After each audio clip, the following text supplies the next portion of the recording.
ਸੋ ਪੰਜਾਬੀ ਮੈਂ ਬੋਲਦਾ ਹਾਂ, ਪਰ ਇਹ ਮਾਫ਼ੀ ਮੈਂ ਇਸ ਕਰਕੇ ਚਾਹੁੰਦਾ ਹਾਂ ਕਿ ਇਸ ਮੰਚ ਦੇ ਵਿੱਚ ਬੜੇ ਪੰਜਾਬੀ ਦੇ ਵਿਦਵਾਨ ਹਨ ਤੇ ਮੇਰੀ ਪੰਜਾਬੀ ਬੜੀ ਸਰਲ ਹੈਗੀ ਹੈ। ਤੇ I tend to unfortunately think in English. ਉਹ ਮੇਰੀ ਜੋ ਤਾਲੀਮ ਹੈ ਉਸ ਕਰਕੇ, ਕਿਉਂਕਿ ਪਹਿਲੇ ਮੇਰੇ ਹਾਈ ਸਕੂਲ ਤੱਕ ਟਾਈਮ ਮੇਰਾ ਸਿੱਕਿਮ ਦੇ ਵਿੱਚ ਬੀਤਿਆ ਸੀ, ਗੈਂਗਟੌਕ ਦੇ ਵਿੱਚ।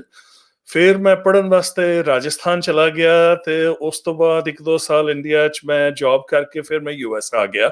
ਸੋ ਪੰਜਾਬ ਦੇ ਨਾਲ ਮੇਰਾ ਤਾਲੁਕ ਹੈ, ਪੰਜਾਬੀ ਨਾਲ ਪਿਆਰ ਵੀ ਬੜਾ ਹੈ, ਪਰ ਇੱਕ ਸਕਾਲਰਲੀ ਲੈਵਲ ਤੇ ਮੈਂ ਕਦੀ ਪੰਜਾਬੀ ਦੇ ਨਾਲ ਇੰਗੇਜ ਨਹੀਂ ਕੀਤਾ। ਇਸ ਕਰਕੇ ਮੈਂ ਇਸ ਗੱਲ ਦੀ ਤੁਹਾਡੇ ਤੋਂ ਸਾਰਿਆਂ ਤੋਂ ਪਹਿਲਾਂ ਮਾਫੀ ਚਾਹੁੰਦਾ ਸੀ ਕਿ ਮੇਰੀ ਜਿਹੜੀ ਬੋਲੀ ਹੈਗੀ ਹੈ ਬੜੀ ਸਿੰਪਲ ਤੇ ਕਨਵਰਸੇਸ਼ਨਲ ਹੈਗੀ ਹੈ। ਸੋ ਅੱਜ ਦਾ ਵਿਸ਼ਾ ਹੈ ਮਹਾਰਾਜਾ ਰਣਜੀਤ ਸਿੰਘ ਦਾ ਦਰਬਾਰ। ਤੇ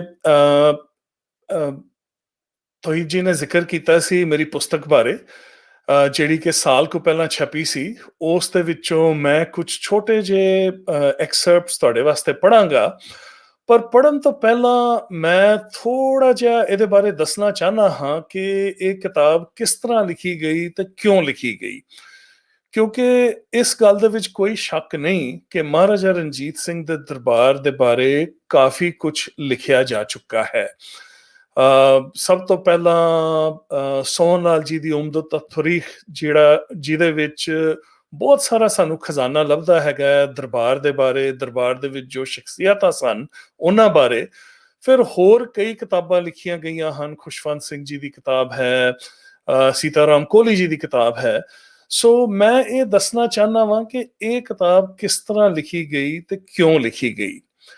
ਸੋ ਜਿਸ ਤਰ੍ਹਾਂ ਮੈਂ ਤੁਹਾਨੂੰ ਦੱਸਿਆ ਹੈ, ਮੇਰੀ ਰਿਹਾਇਸ਼ ਛੋਟੀ ਉਮਰ ਦੇ ਵਿੱਚ ਹਮੇਸ਼ਾ ਪੰਜਾਬ ਤੋਂ ਬਾਹਰ ਰਹੀ ਹੈ ਤੇ ਪੰਜਾਬੀਅਤ ਦੇ ਨਾਲ ਕੋਈ ਮੇਰਾ ਖਾਸ ਸੰਬੰਧ ਨਹੀਂ ਸੀ ਹੈਗਾ।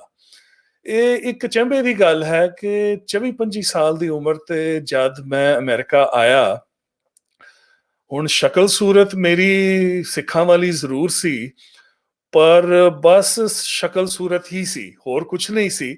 ਕਿਉਂਕਿ ਪੰਜਾਬ ਤੋਂ ਬਾਹਰ ਰਹਿਣ ਕਰਕੇ, ਇੱਕ ਸਿੱਖ ਕਲਚਰ ਤੋਂ ਦੂਰ ਰਹਿਣ ਕਰਕੇ, ਨਾ ਤੇ ਮੈਨੂੰ ਕੋਈ ਖਾਸ ਇੰਟਰਸਟ ਸੀ ਤੇ ਗਿਆਨ ਤੇ ਬਿਲਕੁਲ ਨਹੀਂ ਸੀ ਹੈਗਾ ਆਪਣੇ ਵਿਰਸੇ ਦਾ।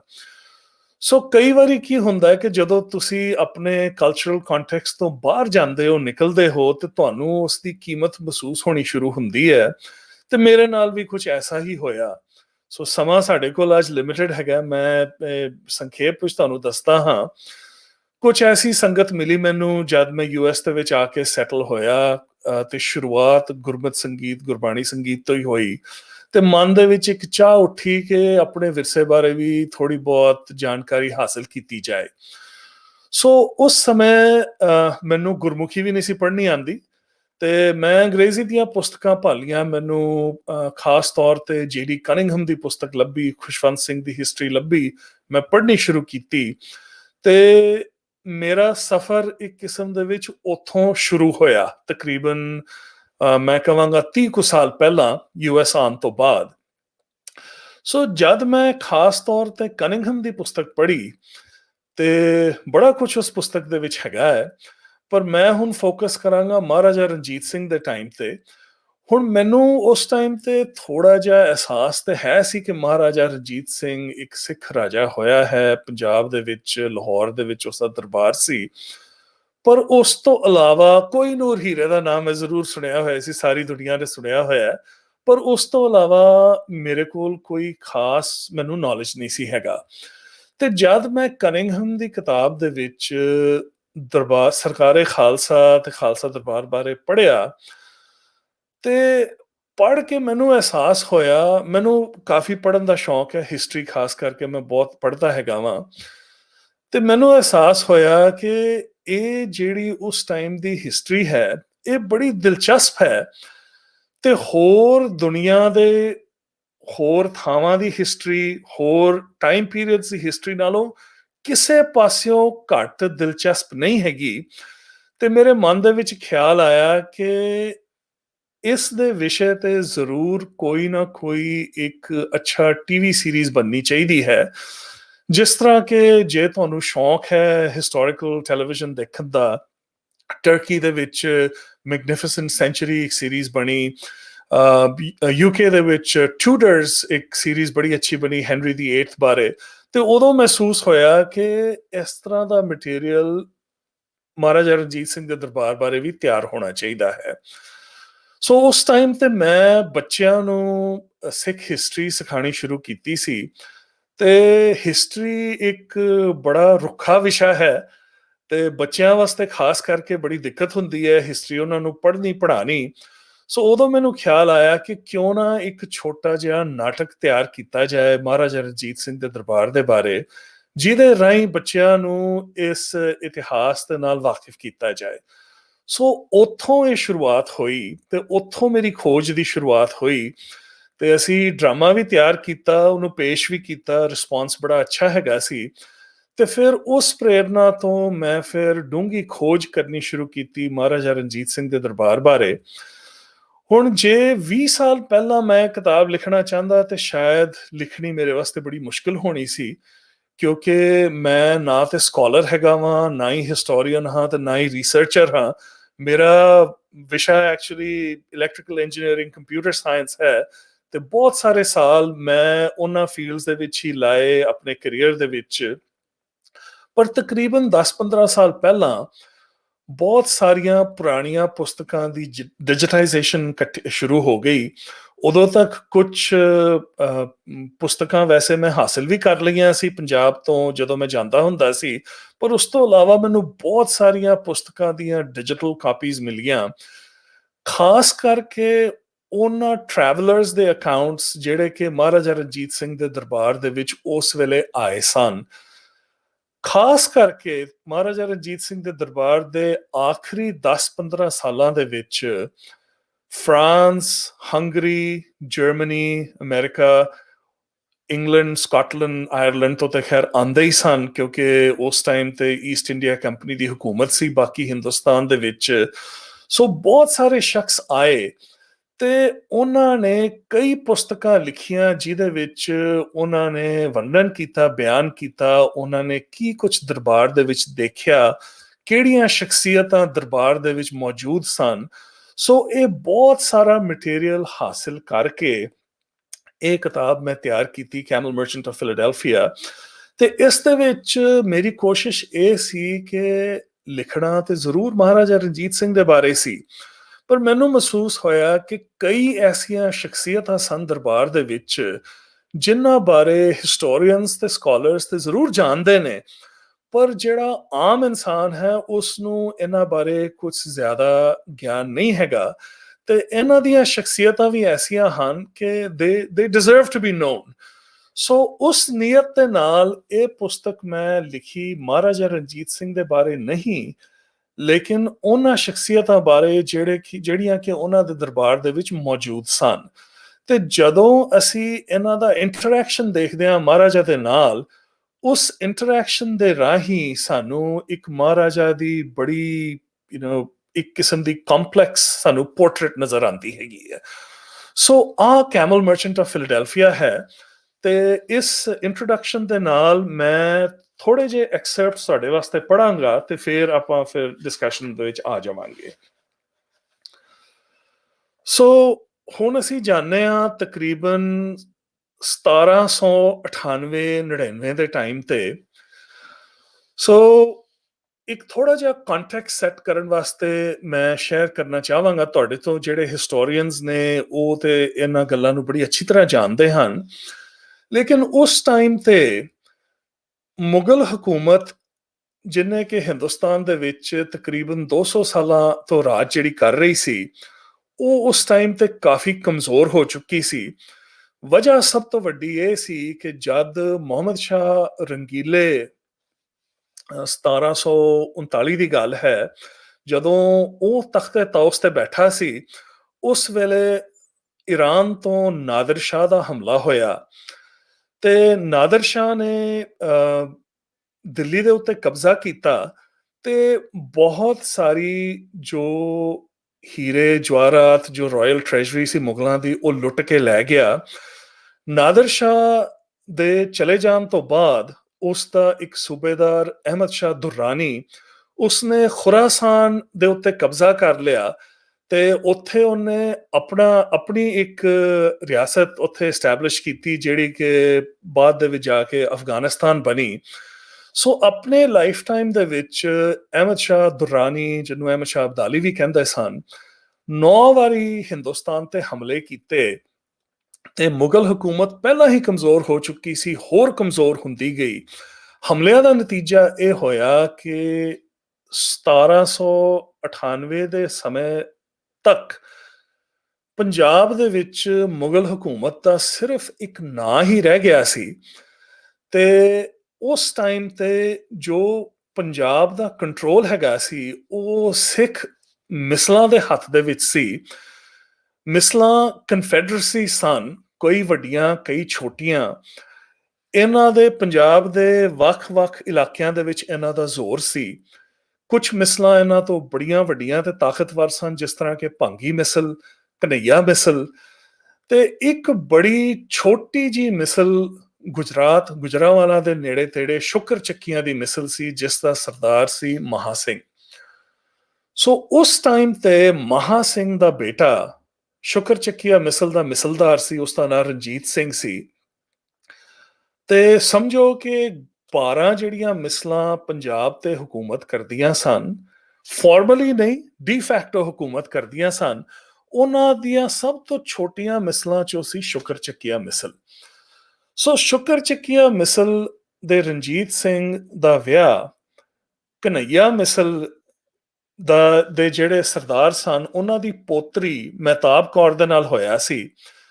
ਤੇ ਰਣਜੀਤ ਸਿੰਘ ਦੀ ਮਦਰ ਇਨ ਲਾਅ ਜਿਹੜੀ ਸੀ ਸਦਾ ਕੌਰ, ਉਹ ਇੱਕ ਬੜੀ ਐਕਸਟਰਾordinary ਸ਼ਖਸੀਅਤ ਸੀ। ਤੇ ਆ ਜਿਹੜਾ ਚੈਪਟਰ ਜਿਸ ਤੋਂ ਮੈਂ ਕੁਝ ਪੜ੍ਹਨ ਲੱਗਾ ਵਾਂ, ਇਹ ਮਾਤਾ ਸਦਾ ਕੌਰ ਦੇ ਬਾਰੇ ਹੈ ਤੇ ਇਸ ਚੈਪਟਰ ਦਾ ਸਿਰਲੇਖ ਹੈ ਅ woman of substance.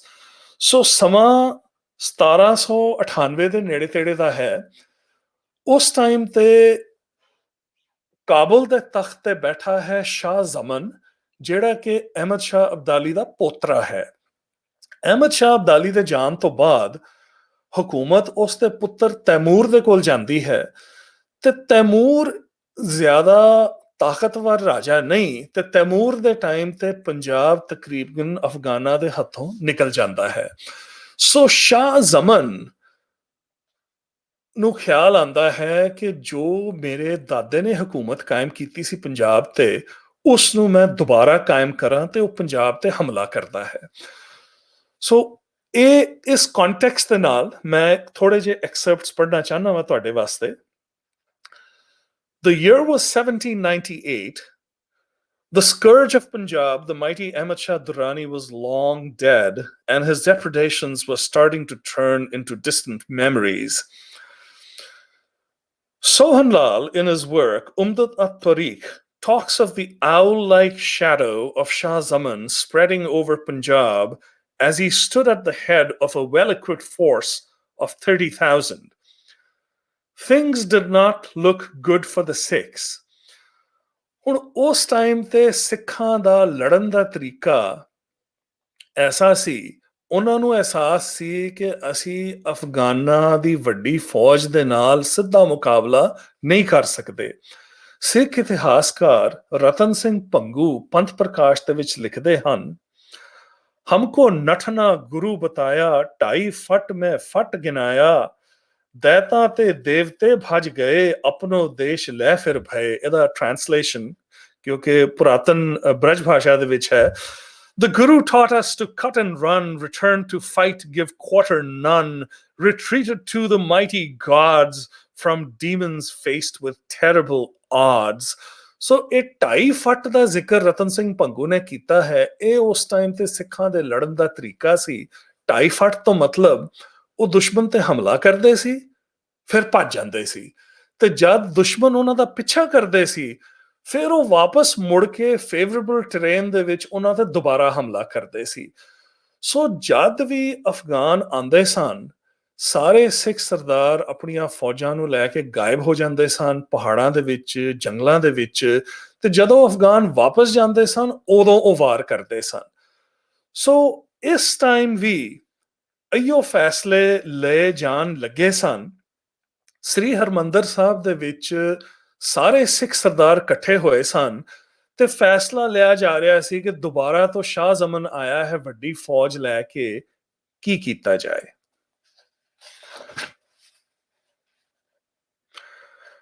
Bracing for the onslaught of the Afghans in 1799, Sahib Singh Pangi, ਜਿਹੜੇ ਕਿ ਭੰਗੀ ਮਿਸਲ ਦੇ ਸਰਦਾਰ ਸਨ, put forward the view to the Sarbat Khalsa that traditional Taifat tactics would serve the Sikhs best and advocated that the Sikh forces abandon the towns and villages in the plains of Punjab and flee to the hills where the women and children had already been sent for their safety.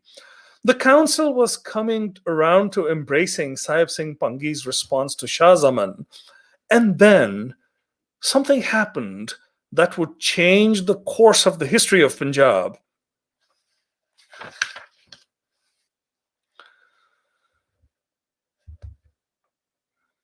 All eyes were on a few powerful Sikh sardars or chiefs, mostly greybeards who were the acknowledged leaders. Foremost among them was Sardar Sahib Singh Bedi, a descendant of the first Sikh master Guru Nanak, who was universally revered by the Sikhs. Sahib Singh Pangi, the leader of the prominent Pangi Misl, once again advocated retreat. Sahib Singh Fulkiyan, the leader of the Fulkiyan Misl based in Patiala, agreed. Of all the Misls, the Fulkiyan were notorious for always seeking benefit for themselves, often at the expense of the common good, and even siding with the Afghan invaders against their Sikh brethren. Sahib Singh Bedi was about to call a conclusion to the Sarbat Khalsa and issue the Gurmata when Sada Kaur stood up to speak. As the matriarch of the Kanhaiya Misl, she represented a powerful force, but the glory days of her Misl were over after the death of her husband. The Misl didn't seem to have a viable leader. Her son-in-law, Ranjit Singh, who represented the Shukar Chakia Misl, was still young and relatively untested. Nobody believed that he could take the Afghans on head-on, despite some of his early successes against them. Sada Kaur unleashed the full power of her rhetoric upon the gathering. She invoked the words of the Sikh gurus and reminded the assembly of their valor. She spoke plainly of the tyranny of the Afghans, their repeated invasions, their enslaving of so many young women, and asked the assembly if this was ever going to end. When some in the assembly called her mad, she embraced the charge and swore that she was afflicted with the same divine madness that had inspired the Sikh gurus, their children, and their early followers to fight injustice and sacrifice, even at the cost of their lives. The historian Hariram Gupta, in volume 5 of the History of the Sikhs, suggests that when the Sikh chiefs continued to balk at the notion of a confrontation with the Afghans, Sada Kaur shamed them by declaring, "If you are disposed to assist Ranjit Singh, advance and join him. If not, throw off your clothes and take my dress. Give me your clothes, and I will march against the enemy." Her soaring rhetoric had the intended effect. The Sikh Sardars agreed to stay and fight, once again under the command of the young Ranjit Singh. True to form, Sahib Singh, the leader of the Fulkiyan Misl, pledged his support to the invader, as did Nawab Nizamuddin of Kasur, who desired to be the governor of Lahore, and Sansar Chand, the Hindu chief of Kangra. With the support of such allies, Shah Zaman was able to take Lahore without much resistance. Shah Zaman had taken pains to forbid the looting of Lahore by his forces. His singular focus was the extermination of the Sikhs, whom he had correctly recognized as the key impediment towards his lordship of Punjab. He sent a large detachment towards Amritsar to deal with the Sikhs, but it was routed by Ranjit Singh's forces. Ranjit Singh laid siege to Lahore, and the Sikhs successfully resisted the Afghans until Shah Zaman finally decided to buy the loyalty of individual Sardars. Another rebellion by his brother Mahmud forced him to return to Kabul again. Once again, the Sikhs hounded the Afghans all the way from Gujranwala to Jhelum as they withdrew. Sada Kaur's grand design appeared to have been successful. Her young son in law was the de facto master of Punjab, and he was irrevocably in her debt. Who was this woman who had the foresight to see the opportunity rising from the ashes of Mughal and Afghan power and the chutzpah to stand up and speak in what, despite the Guru's dictums on the equality of the sexes, was very much a man's world, who recognized the potential of the one-eyed, diminutive, pockmarked scion of one of the weakest fiefdoms of Punjab, who stood shoulder to shoulder with him and helped him carve out one of the mightiest empires that the Indian subcontinent has ever known, the only one that could withstand the might of the British and the Afghans. Historians of different eras present widely varying assessments of Sada Kaur. Muhammad al-Latif, in his History of Punjab, calls her one of the most remarkable women in the history of Punjab, the mainstay of Ranjit Singh's power, the ladder whereby the monarch had been enabled to reach the summit of greatness. W.L. McGregor calls her one of the most artful and ambitious women to figure in Sikh history, and suggests that her eventual goal was by getting control of the youthful Ranjit Singh, she might easily subject the Punjab to her dominion.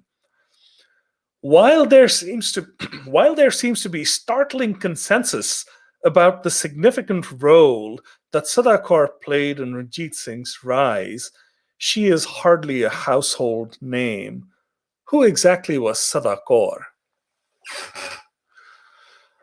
So, ਮਾਤਾ ਸਦਾ ਕੌਰ ਦੇ chapter ਤੋਂ ਇੱਕ ਛੋਟਾ ਜਿਹਾ ਐਕਸਰਪਟ ਹੈਗਾ ਸੀ। ਸੋ ਮੈਂ ਹੁਣ ਇੱਕ ਹੋਰ ਐਕਸਰਪਟ ਪੜਾਂਗਾ ਜਿਹੜਾ ਕਿ ਇੱਕ ਹੋਰ ਚੈਪਟਰ ਤੋਂ ਹੈ ਜਿਸ ਦਾ ਸਿਰਲੇਖ ਹੈ ਲਾਹੌਰੇ, ਤੇ ਉਸ ਤੋਂ ਬਾਅਦ ਫਿਰ ਆਪਾਂ ਸਾਰੇ ਗੱਲਬਾਤ ਕਰਾਂਗੇ। Growing up in Sikkim, surrounded by Nepalese culture, I can never forget the ubiquity of Nepalese folk songs, several of which I remember were a source of great merriment to my children when they were young. The word lahure featured in many songs, both playful and poignant in nature. I never really paid a lot of attention to the word, unmindful of its origin. I knew that it vaguely referred to a soldier, which of course was no surprise, given that soldiering is a profession that has been as commonplace among the Gorkhas as it has been among the Sikhs. After the Anglo-Gorkha War of 1814 to 1816 and the Anglo-Sikh Wars of 1846 and 1848-1849, Gorkhas and Sikhs, both much admired by the British as adversaries, were targeted heavily for recruitment into the British colonial armies. The colonial masters of India maintained that there were certain quote-unquote martial races who, because of their ancient military traditions and cultures and geographies they lived in and the hard lives that they led, were particularly suited to military service.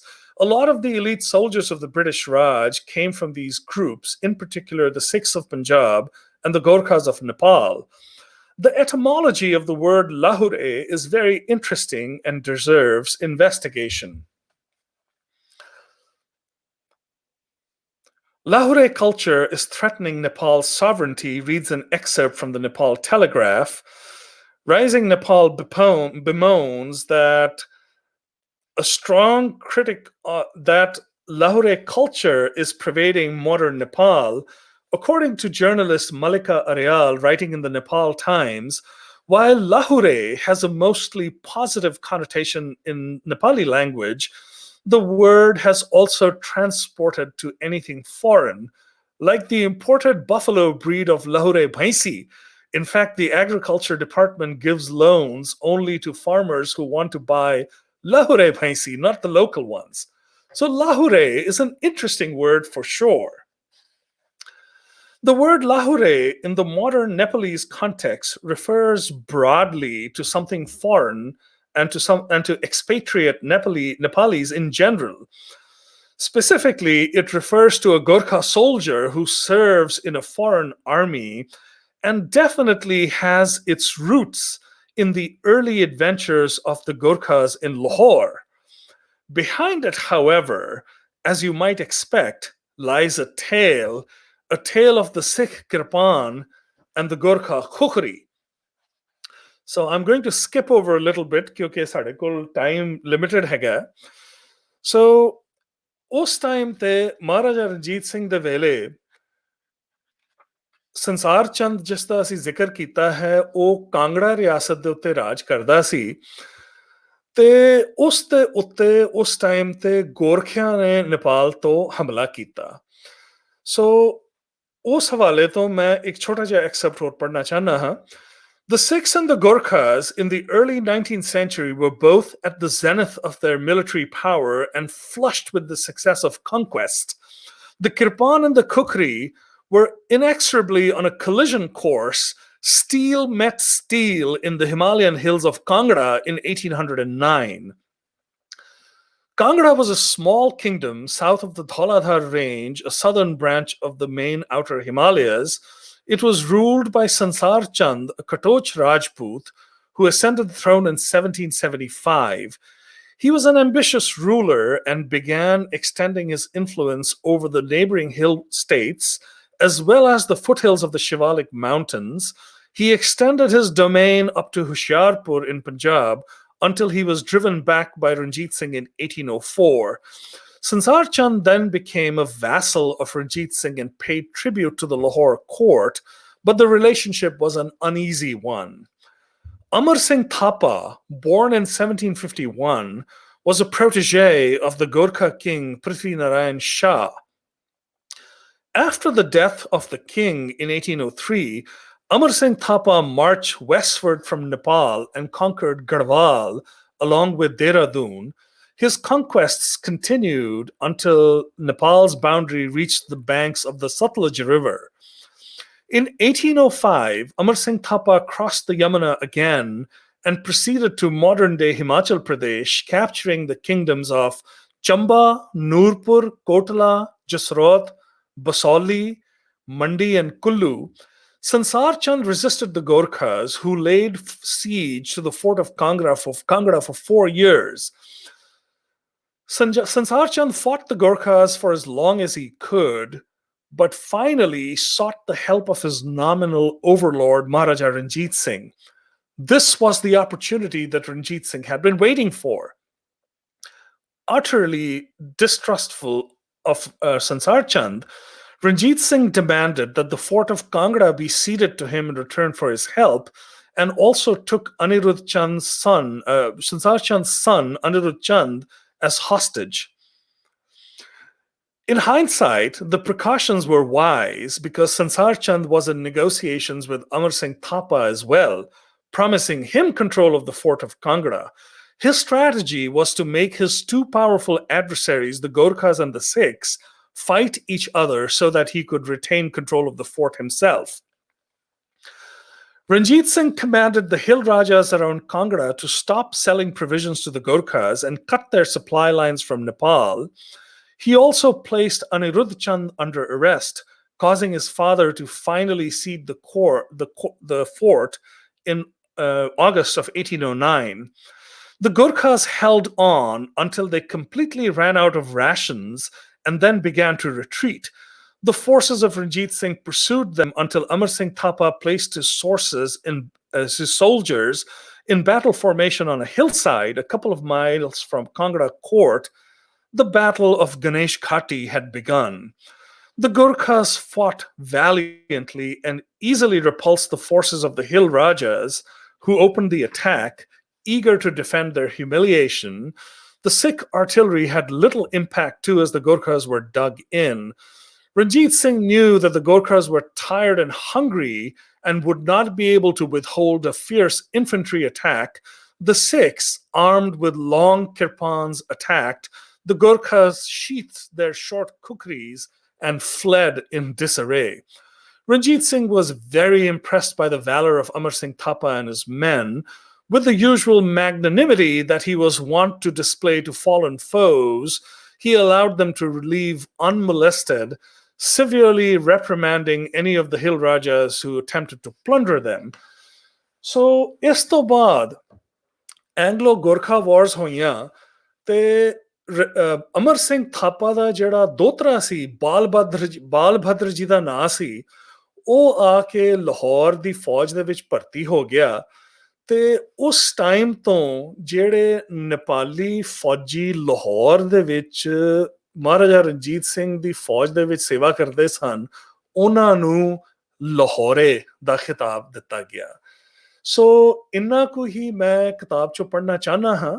ਹੁਣ ਸਾਡੇ ਕੋਲ ਸਮਾਂ ਹੈ Q&A ਵਾਸਤੇ ਤੇ ਤੋਹੀਦ ਜੀ, I'll turn it back over to you ਤਾਂ ਕਿ ਤੁਸੀਂ Q&A ਕੰਡਕਟ ਕਰ ਸਕੋ ਜੀ।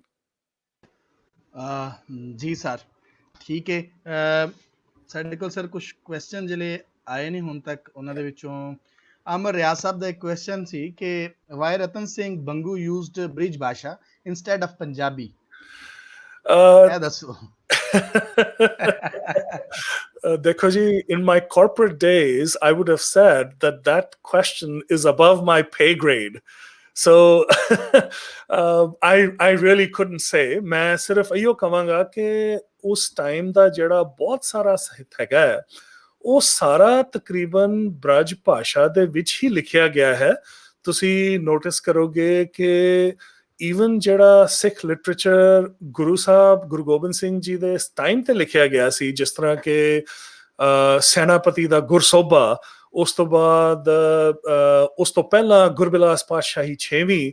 ਸੋ ਇਹ ਉਸ ਟਾਈਮ ਦੀ ਜਿਹੜੀ ਆਮ and again I have to offer a caveat, ਮੈਂ ਬਿਲਕੁਲ ਕਿਸੇ ਕਿਸਮ ਦੇ ਭਾਸ਼ਾ ਦਾ ਸਕਾਲਰ ਨਹੀਂ ਹੈਗਾ।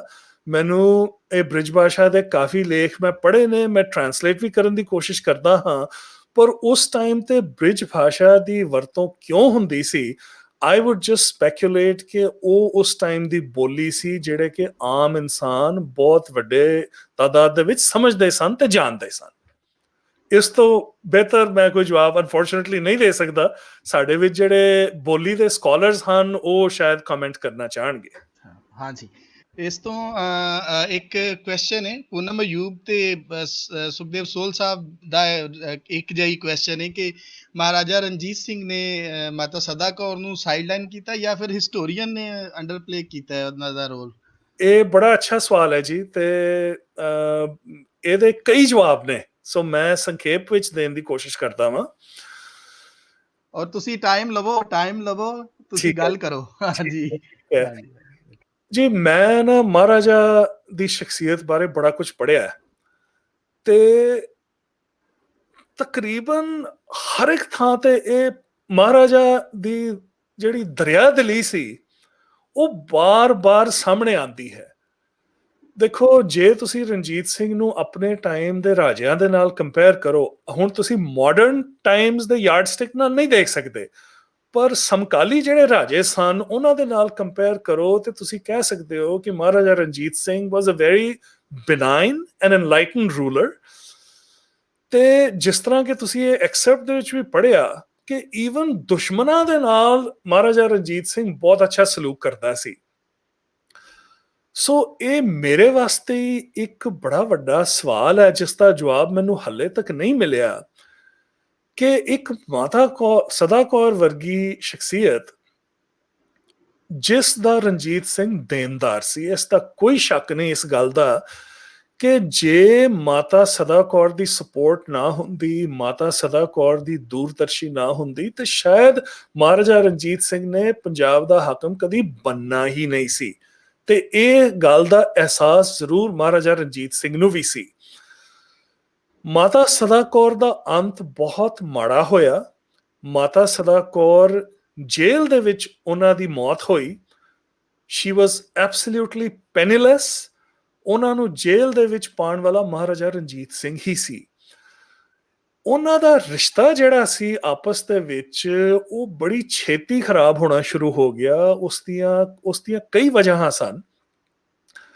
ਪਹਿਲੀ ਵਜ੍ਹਾ ਇਹ ਸੀ ਕਿ ਮਾਤਾ ਸਦਾ ਕੌਰ ਨੂੰ ਇਹ ਉਮੀਦ ਸੀ ਕਿ ਕਿਉਂਕਿ ਮਹਾਰਾਜਾ ਰਣਜੀਤ ਸਿੰਘ ਦਾ ਵਿਆਹ ਉਹਨਾਂ ਦੀ ਬੇਟੀ ਮਹਿਤਾਬ ਕੌਰ ਦੇ ਨਾਲ ਹੋਇਆ ਸੀ, ਉਹਨਾਂ ਨੂੰ ਉਮੀਦ ਸੀ ਕਿ ਵੀ ਕਿਸੇ ਦਿਨ ਮੇਰਾ ਦੋਹਤਰਾ ਰਾਜ ਕਰੇਗਾ। ਹੋਇਆ ਕੀ ਕਿ ਬੜੀ ਛੇਤੀ ਮਹਾਰਾਜਾ ਰਣਜੀਤ ਸਿੰਘ ਨੇ ਦੂਸਰਾ ਵਿਆਹ ਕਰਾ ਲਿਆ। ਉਹ ਦੂਸਰਾ ਵਿਆਹ ਕਰਾਇਆ ਰਾਜ ਕੌਰ ਦੇ ਨਾਲ, ਜਿਨ੍ਹਾਂ ਨੂੰ ਦਤਾਰ ਕੌਰ ਦਾ ਨਾਮ ਵੀ ਦਿੱਤਾ ਜਾਂਦਾ ਹੈ, ਨਕਈ ਮਿਸਲ ਤੋਂ। ਇਹ ਇੱਕ ਸਟ੍ਰੈਟੇਜਿਕ ਵਿਆਹ ਸੀ ਕਿਉਂਕਿ ਕਨਈਆ ਮਿਸਲ ਦੇ ਨਾਲ ਉਹਨਾਂ ਦਾ ਸੰਬੰਧ ਬਣ ਚੁੱਕਾ ਸੀ। ਇਹ ਦੂਸਰੇ ਵਿਆਹ ਦੇ ਰਾਹੀਂ ਉਹਨਾਂ ਨੇ ਨਕਈ ਮਿਸਲ ਦੇ ਨਾਲ ਵੀ ਰਿਸ਼ਤਾ ਕਾਇਮ ਕਰ ਲਿਆ। ਨੈਚੁਰਲੀ ਇਹ ਗੱਲ ਮਾਤਾ ਸਦਾ ਕੌਰ ਨੂੰ ਬਿਲਕੁਲ ਨਾ ਪਸੰਦ ਸੀ ਤੇ ਉਹਨਾਂ ਵਾਸਤੇ ਇੱਕ ਵੱਡਾ ਧੱਕਾ ਹੋਰ ਇਹ ਹੋਇਆ ਕਿ ਮਹਿਤਾਬ ਕੌਰ ਦਾ ਕੋਈ ਬੱਚਾ ਨਹੀਂ ਸੀ ਉਸ ਵੇਲੇ। ਪਹਿਲਾਂ ਰਾਜ ਕੌਰ ਦਾ ਬੱਚਾ ਹੋ ਗਿਆ, ਕੁੰਵਰ ਖੜਕ ਸਿੰਘ। ਸੋ ਉਹਦੇ ਕਰਕੇ ਮਹਿਤਾਬ ਕੌਰ ਦੀ ਜਿਹੜੀ ਪੋਜੀਸ਼ਨ ਸੀ ਮਹਾਰਾਜਾ ਦੇ ਘਰ ਦੇ ਵਿੱਚ, ਉਹ ਨੀਵੀਂ ਹੋ ਗਈ ਕਿਉਂਕਿ ਰਾਜ ਕੌਰ ਦਾ ਪਹਿਲਾ ਪੁੱਤਰ ਹੋ ਗਿਆ। ਜਦ ਮਹਿਤਾਬ ਕੌਰ ਦੇ ਪੁੱਤਰ ਹੋਏ ਸ਼ੇਰ ਸਿੰਘ ਤੇ ਤਾਰਾ ਸਿੰਘ, ਜੁੜਵਾ ਬੇਟੇ, ਉਸ ਟਾਈਮ ਤੇ ਅਫਵਾਹਾਂ ਫੈਲਣੀਆਂ ਸ਼ੁਰੂ ਹੋਈਆਂ ਕਿ ਬਈ ਇਹ ਤੇ ਮਹਾਰਾਜਾ ਰਣਜੀਤ ਸਿੰਘ ਦੇ ਪੁੱਤਰ ਹੀ ਨਹੀਂ ਹੈਗੇ।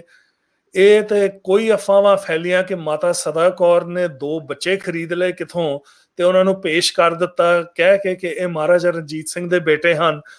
ਬਾਅਦ ਦੇ ਵਿੱਚ ਕੁਝ ਅੰਗਰੇਜ਼ ਲੇਖਕਾਂ ਨੇ ਹੋਰ ਵੀ ਸਪਸ਼ਟੀ ਦੇ ਨਾਲ ਗੱਲਾਂ ਲਿਖਣੀਆਂ ਸ਼ੁਰੂ ਕੀਤੀਆਂ ਕਿ ਵੀ ਸ਼ੇਰ ਸਿੰਘ ਫਲਾਣੇ ਨੌਕਰ ਦਾ ਪੁੱਤਰ ਸੀ ਤੇ ਤਾਰਾ ਸਿੰਘ ਫਲਾਣੇ ਨੌਕਰ ਦਾ ਪੁੱਤਰ ਸੀ।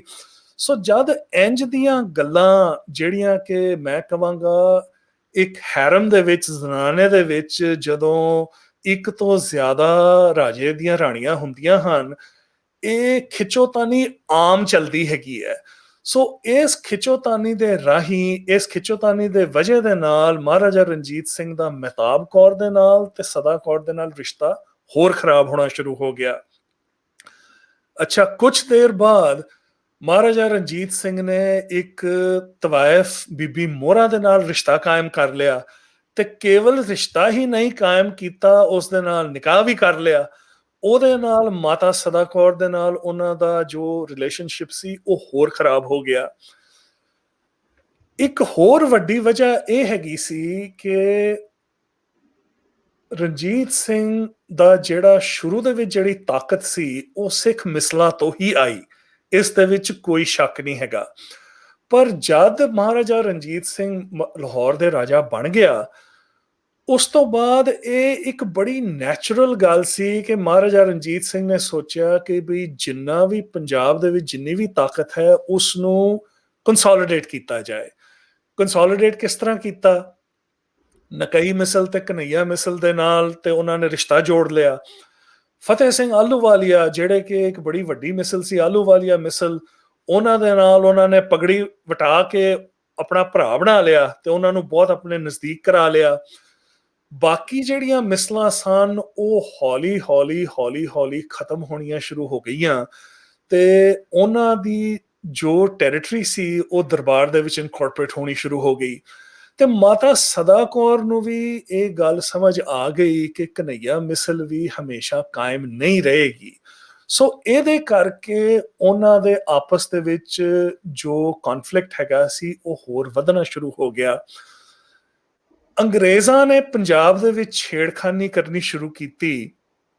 ਜਿਹੜੀਆਂ ਸਤਲੁਜ ਪਾਰ ਰਿਆਸਤਾਂ ਸਨ, ਉੱਥੋਂ ਦੇ ਰਾਜੇ, ਉਹਨਾਂ ਨੂੰ ਵੀ ਜਿਹੜੇ ਫੁਲਕੀਆਂ ਮਿਸਲ ਖਾਸ ਕਰ ਨੂੰ ਬਹੁਤ ਜ਼ਿਆਦਾ ਫਿਕਰ ਪੈ ਗਿਆ ਕਿ ਜਿਸ ਤਰ੍ਹਾਂ ਬਾਕੀ ਸਾਰੀਆਂ ਮਿਸਲਾਂ ਖਤਮ ਹੋ ਗਈਆਂ ਨੇ, ਸਾਡੀ ਮਿਸਲ ਵੀ ਖਤਮ ਕਰ ਦਿੱਤੀ ਜਾਏਗੀ। ਤੇ ਉਹਨਾਂ ਨੇ ਜਾ ਕੇ ਅੰਗਰੇਜ਼ਾਂ ਤੋਂ ਮਦਦ ਮੰਗੀ। ਹੁਣ ਇਹ ਹਿਸਟਰੀ ਇੱਥੋਂ ਦੀ ਥੋੜੀ ਕੰਪਲਿਕੇਟਡ ਹੈਗੀ ਹੈ, ਸਮਾਂ ਸਾਡੇ ਕੋਲ ਥੋੜਾ ਹੈ, ਪਰ ਮੈਂ ਸੰਖੇਪ ਵਿੱਚ ਇਹ ਕਹਿਣਾ ਕਿ ਪਹਿਲਾਂ ਅੰਗਰੇਜ਼ਾਂ ਨੇ ਉਹਨਾਂ ਦੀ ਗੱਲ ਨਹੀਂ ਗੌਲੀ ਤੇ ਫਿਰ ਉਹਨਾਂ ਨੇ ਜਿਹੜੀਆਂ ਕਿ ਸਤਲੁਜ ਪਾਰ ਰਿਆਸਤਾਂ ਸਨ ਉਹਨਾਂ ਨੂੰ ਆਪਣੇ ਕੰਟਰੋਲ ਦੇ ਅੰਡਰ ਬਣਾ ਦਿੱਤੀ ਉਹਨਾਂ ਨੂੰ। ਉਸ ਟਾਈਮ ਤੇ ਮਾਤਾ ਸਦਾ ਕੌਰ ਵੀ ਮੌਜੂਦ ਸੀ ਜਦੋਂ ਅੰਗਰੇਜ਼ਾਂ ਦਾ ਨੁਮਾਇੰਦਾ ਆਇਆ ਸੀ, ਤੇ ਸਾਰੇ ਜਿਹੜੇ ਸਤਲੁਜ ਪਾਰ ਦੇ ਮਿਸਲਦਾਰ ਸਨ, ਰਿਆਸਤਾਂ ਸਨ, ਉਹਨਾਂ ਨੇ ਅੰਗਰੇਜ਼ਾਂ ਨੂੰ ਵੈਲਕਮ ਕੀਤਾ। ਉੱਥੇ ਸਦਾ ਕੌਰ ਵੀ ਮੌਜੂਦ ਸੀ। ਸੋ ਇਹਨਾਂ ਸਾਰੀਆਂ ਗੱਲਾਂ ਦੇ ਨਾਲ ਉਹਨਾਂ ਦਾ ਆਪਸੀ ਰਿਸ਼ਤਾ ਹੋਰ ਵਿਗੜਨਾ ਸ਼ੁਰੂ ਹੋ ਗਿਆ। ਸ਼ੇਰ ਸਿੰਘ ਤੇ ਤਾਰਾ ਸਿੰਘ ਹੁਣ ਨੌਜਵਾਨ ਹੋ ਗਏ ਸਨ, ਤੇ ਉਸ ਟਾਈਮ ਤੇ ਮਹਾਰਾਜਾ ਰਣਜੀਤ ਸਿੰਘ ਨੇ ਆਪਣੇ ਵੱਡੇ ਪੁੱਤਰ ਖੜਕ ਸਿੰਘ ਨੂੰ ਵੱਡੀਆਂ ਵੱਡੀਆਂ ਜਾਗੀਰਾਂ ਦੇਣੀਆਂ ਸ਼ੁਰੂ ਕੀਤੀਆਂ, ਉਹਨੂੰ ਕੁੰਵਰ ਦਾ ਖਿਤਾਬ ਵੀ ਦਿੱਤਾ, ਜਿਹਦੇ ਨਾਲ ਮਾਤਾ ਸਦਾ ਜਿਹੜੀ ਗੱਲ ਮਾਤਾ ਸਦਾ ਕੌਰ ਨੂੰ ਬਿਲਕੁਲ ਨਾ ਪਸੰਦ ਸੀ। ਤੇ ਮਾਤਾ ਸਦਾ ਕੌਰ ਨੇ ਗੱਲ ਕਹਿਣੀ ਸ਼ੁਰੂ ਕੀਤੀ ਵੀ ਤੁਸੀਂ ਖੜਕ ਸਿੰਘ ਨੂੰ ਇੰਨਾ ਕੁਝ ਦੇ ਰਹੇ ਹੋ, ਤੁਸੀਂ ਸ਼ੇਰ ਸਿੰਘ ਦੇ ਨਾਂ ਤੇ ਵੀ ਕੁਝ ਕਰੋ।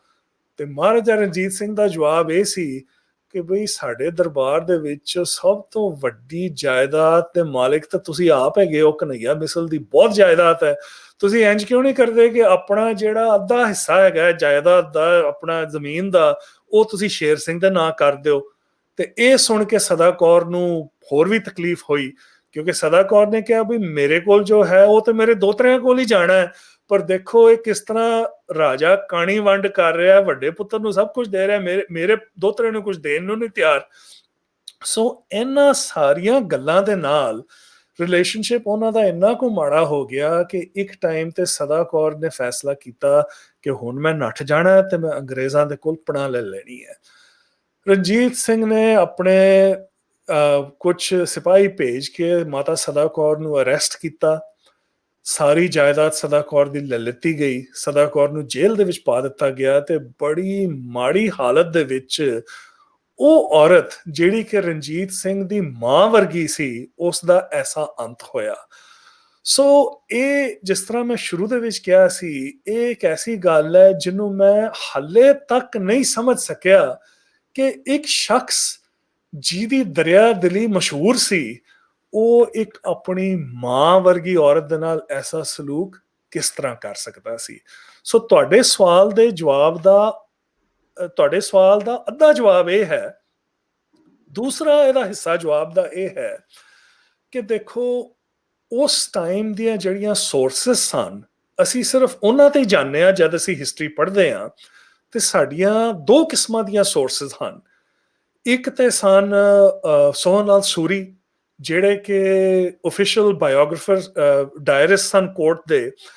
ਉਹਨਾਂ ਦਾ ਤਾਲੁਕ ਤਕਰੀਬਨ ਜੋ ਦਰਬਾਰ ਦੀ ਰੋਜ਼ਾਨਾ ਕਾਰਵਾਈ ਹੁੰਦੀ ਸੀ ਉਹਦੇ ਨਾਲ ਸੀ।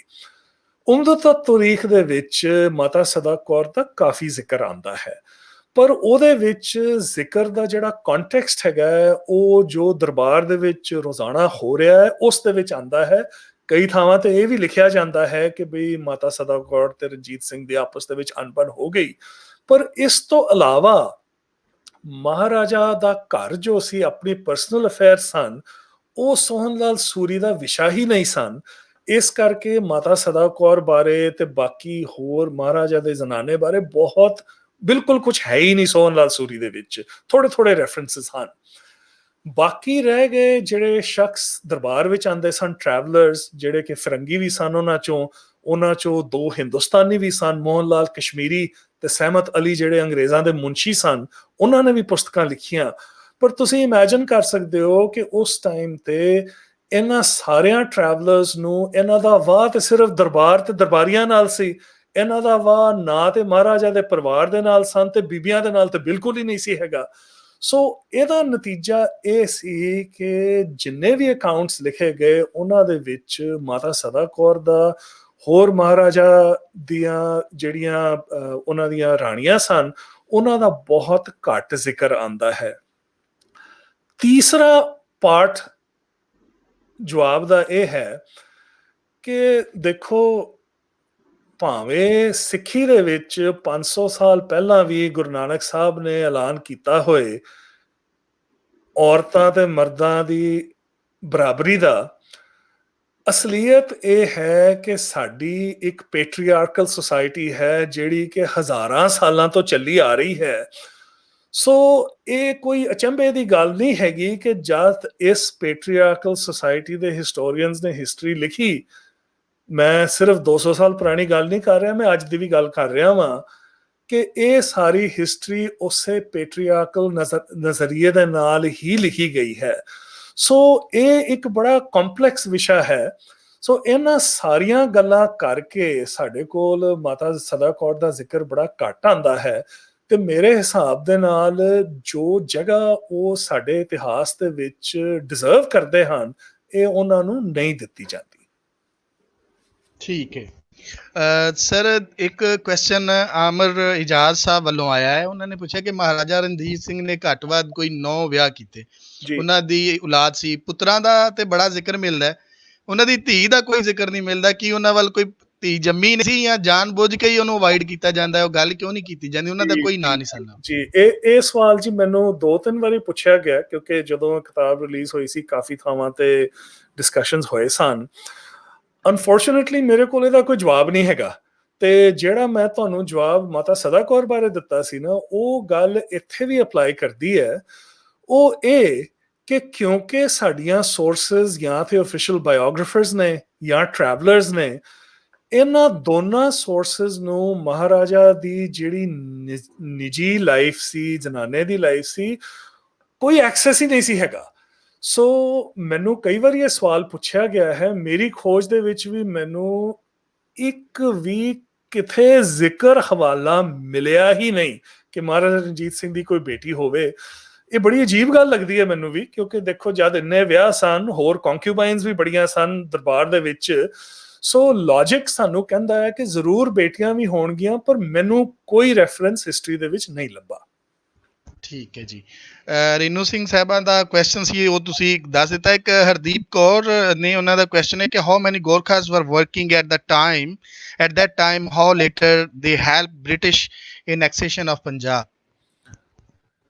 ਮੈਨੂੰ ਜੀ ਸੈਕੰਡ ਪਾਰਟ ਸਵਾਲ ਦਾ ਸਮਝ ਨਹੀਂ ਆਇਆ, ਉਹ ਤੁਸੀਂ ਹਾਂ ਮੈਂ ਤੁਹਾਨੂੰ ਦੁਬਾਰਾ ਪੜ੍ਹ ਦੇਣਾ। ਹਾਊ ਮੈਨੀ ਗੋਰਖਾਸ ਵਰ working at that time, how later they helped British in annexation of Punjab?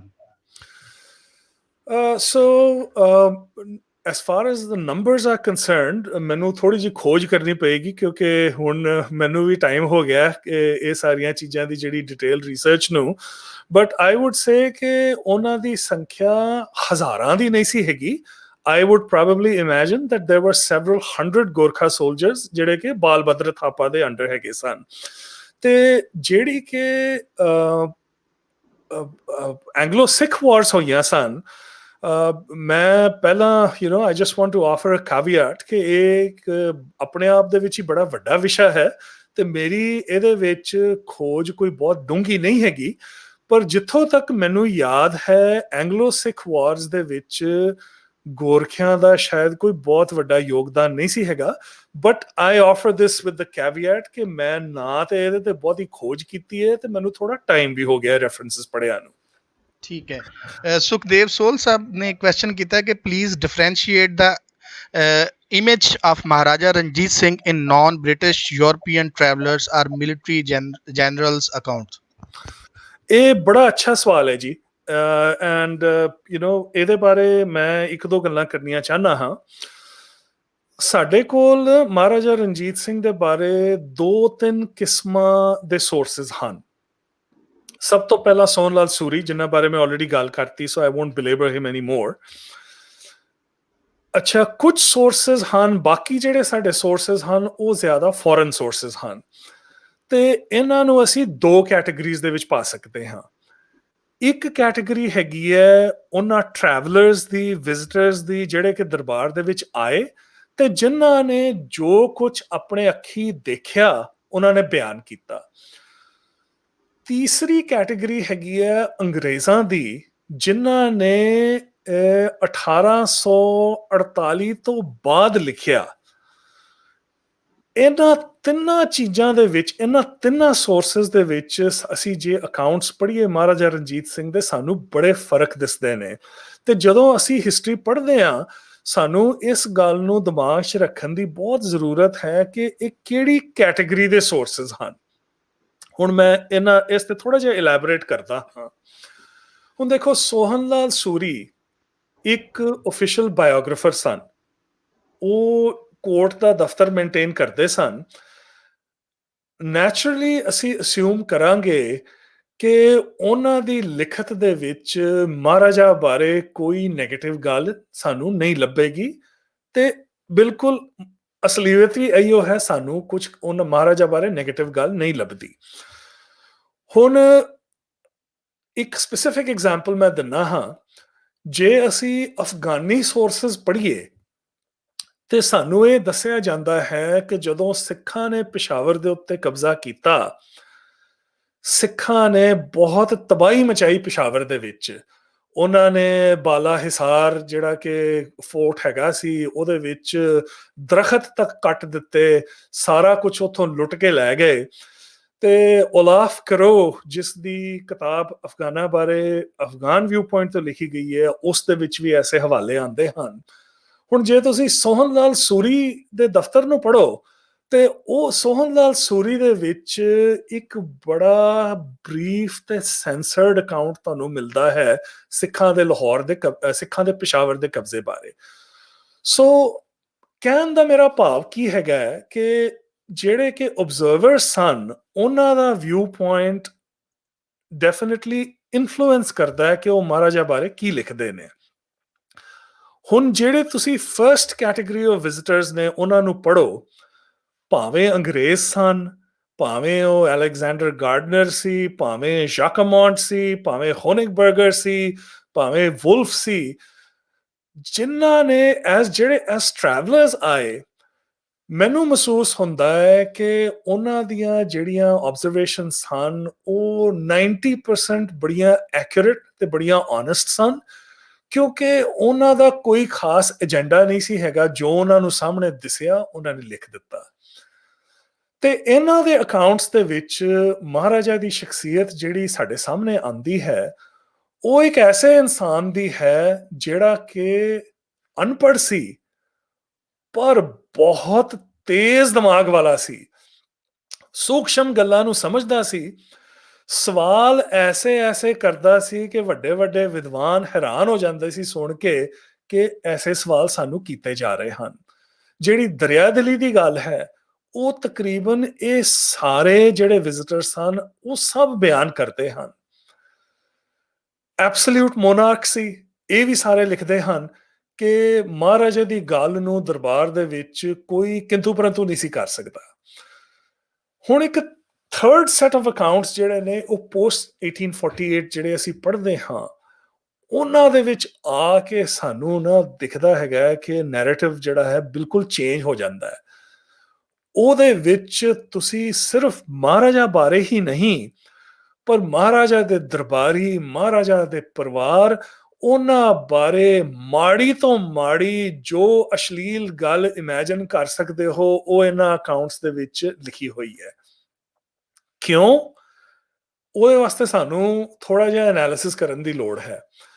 ਦੇਖੋ, ਹਰ ਇੱਕ ਕੌਮ ਦਾ ਇੱਕ ਇਮੇਜ ਹੁੰਦਾ ਹੈ ਜਿਹੜਾ ਕਿ ਉਹ ਆਪਣੇ ਆਪ ਬਾਰੇ ਦੁਨੀਆ ਨੂੰ ਪ੍ਰੋਜੈਕਟ ਕਰਨਾ ਚਾਹੁੰਦੀ ਹੈ।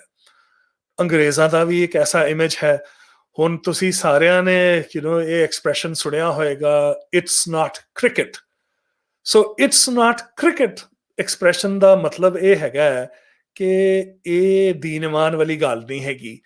ਸੋ ਅੰਗਰੇਜ਼ ਹਮੇਸ਼ਾ ਪ੍ਰੋਜੈਕਟ ਕਰਨਾ ਚਾਹੁੰਦੇ ਸੀ ਕਿ ਸਾਡੇ ਤੋਂ ਫੇਅਰ, ਸਾਡੇ ਤੋਂ ਇਮਾਨਦਾਰ ਹੋਰ ਕੋਈ ਕੌਮ ਨਹੀਂ ਹੈਗੀ। ਐਂਗਲੋ ਸਿੱਖ ਵਾਰਸ ਦੀ ਜਿਹੜੀ ਅਸਲੀਅਤ ਹੈ ਉਹ ਸਾਨੂੰ ਕੁਝ ਹੋਰ ਦੱਸਦੀ ਹੈ। ਹੁਣ ਜੇ ਤੁਸੀਂ ਅਕਾਊਂਟਸ ਪੜ੍ਹੋ, ਅੰਗਰੇਜ਼ਾਂ ਦੇ ਆਪਣੇ ਅਕਾਊਂਟਸ ਪੜ੍ਹੋ, ਸਾਨੂੰ ਪਤਾ ਲੱਗਦਾ ਹੈ ਕਿ ਅੰਗਰੇਜ਼ਾਂ ਨੂੰ ਪੂਰਾ ਅਹਿਸਾਸ ਸੀ ਕਿ ਮਹਾਰਾਜਾ ਰਣਜੀਤ ਸਿੰਘ ਜਿਸ ਨੇ ਕਿ ਅੰਗਰੇਜ਼ਾਂ ਦੇ ਨਾਲ ਟ੍ਰੀਟੀ ਆਫ ਅੰਮ੍ਰਿਤਸਰ ਸਾਈਨ ਕੀਤੀ ਸੀ 1809 ਦੇ ਵਿੱਚ, 30 ਸਾਲਾਂ ਵਾਸਤੇ ਬਿਲਕੁਲ ਵਫਾਦਾਰ ਸੀ।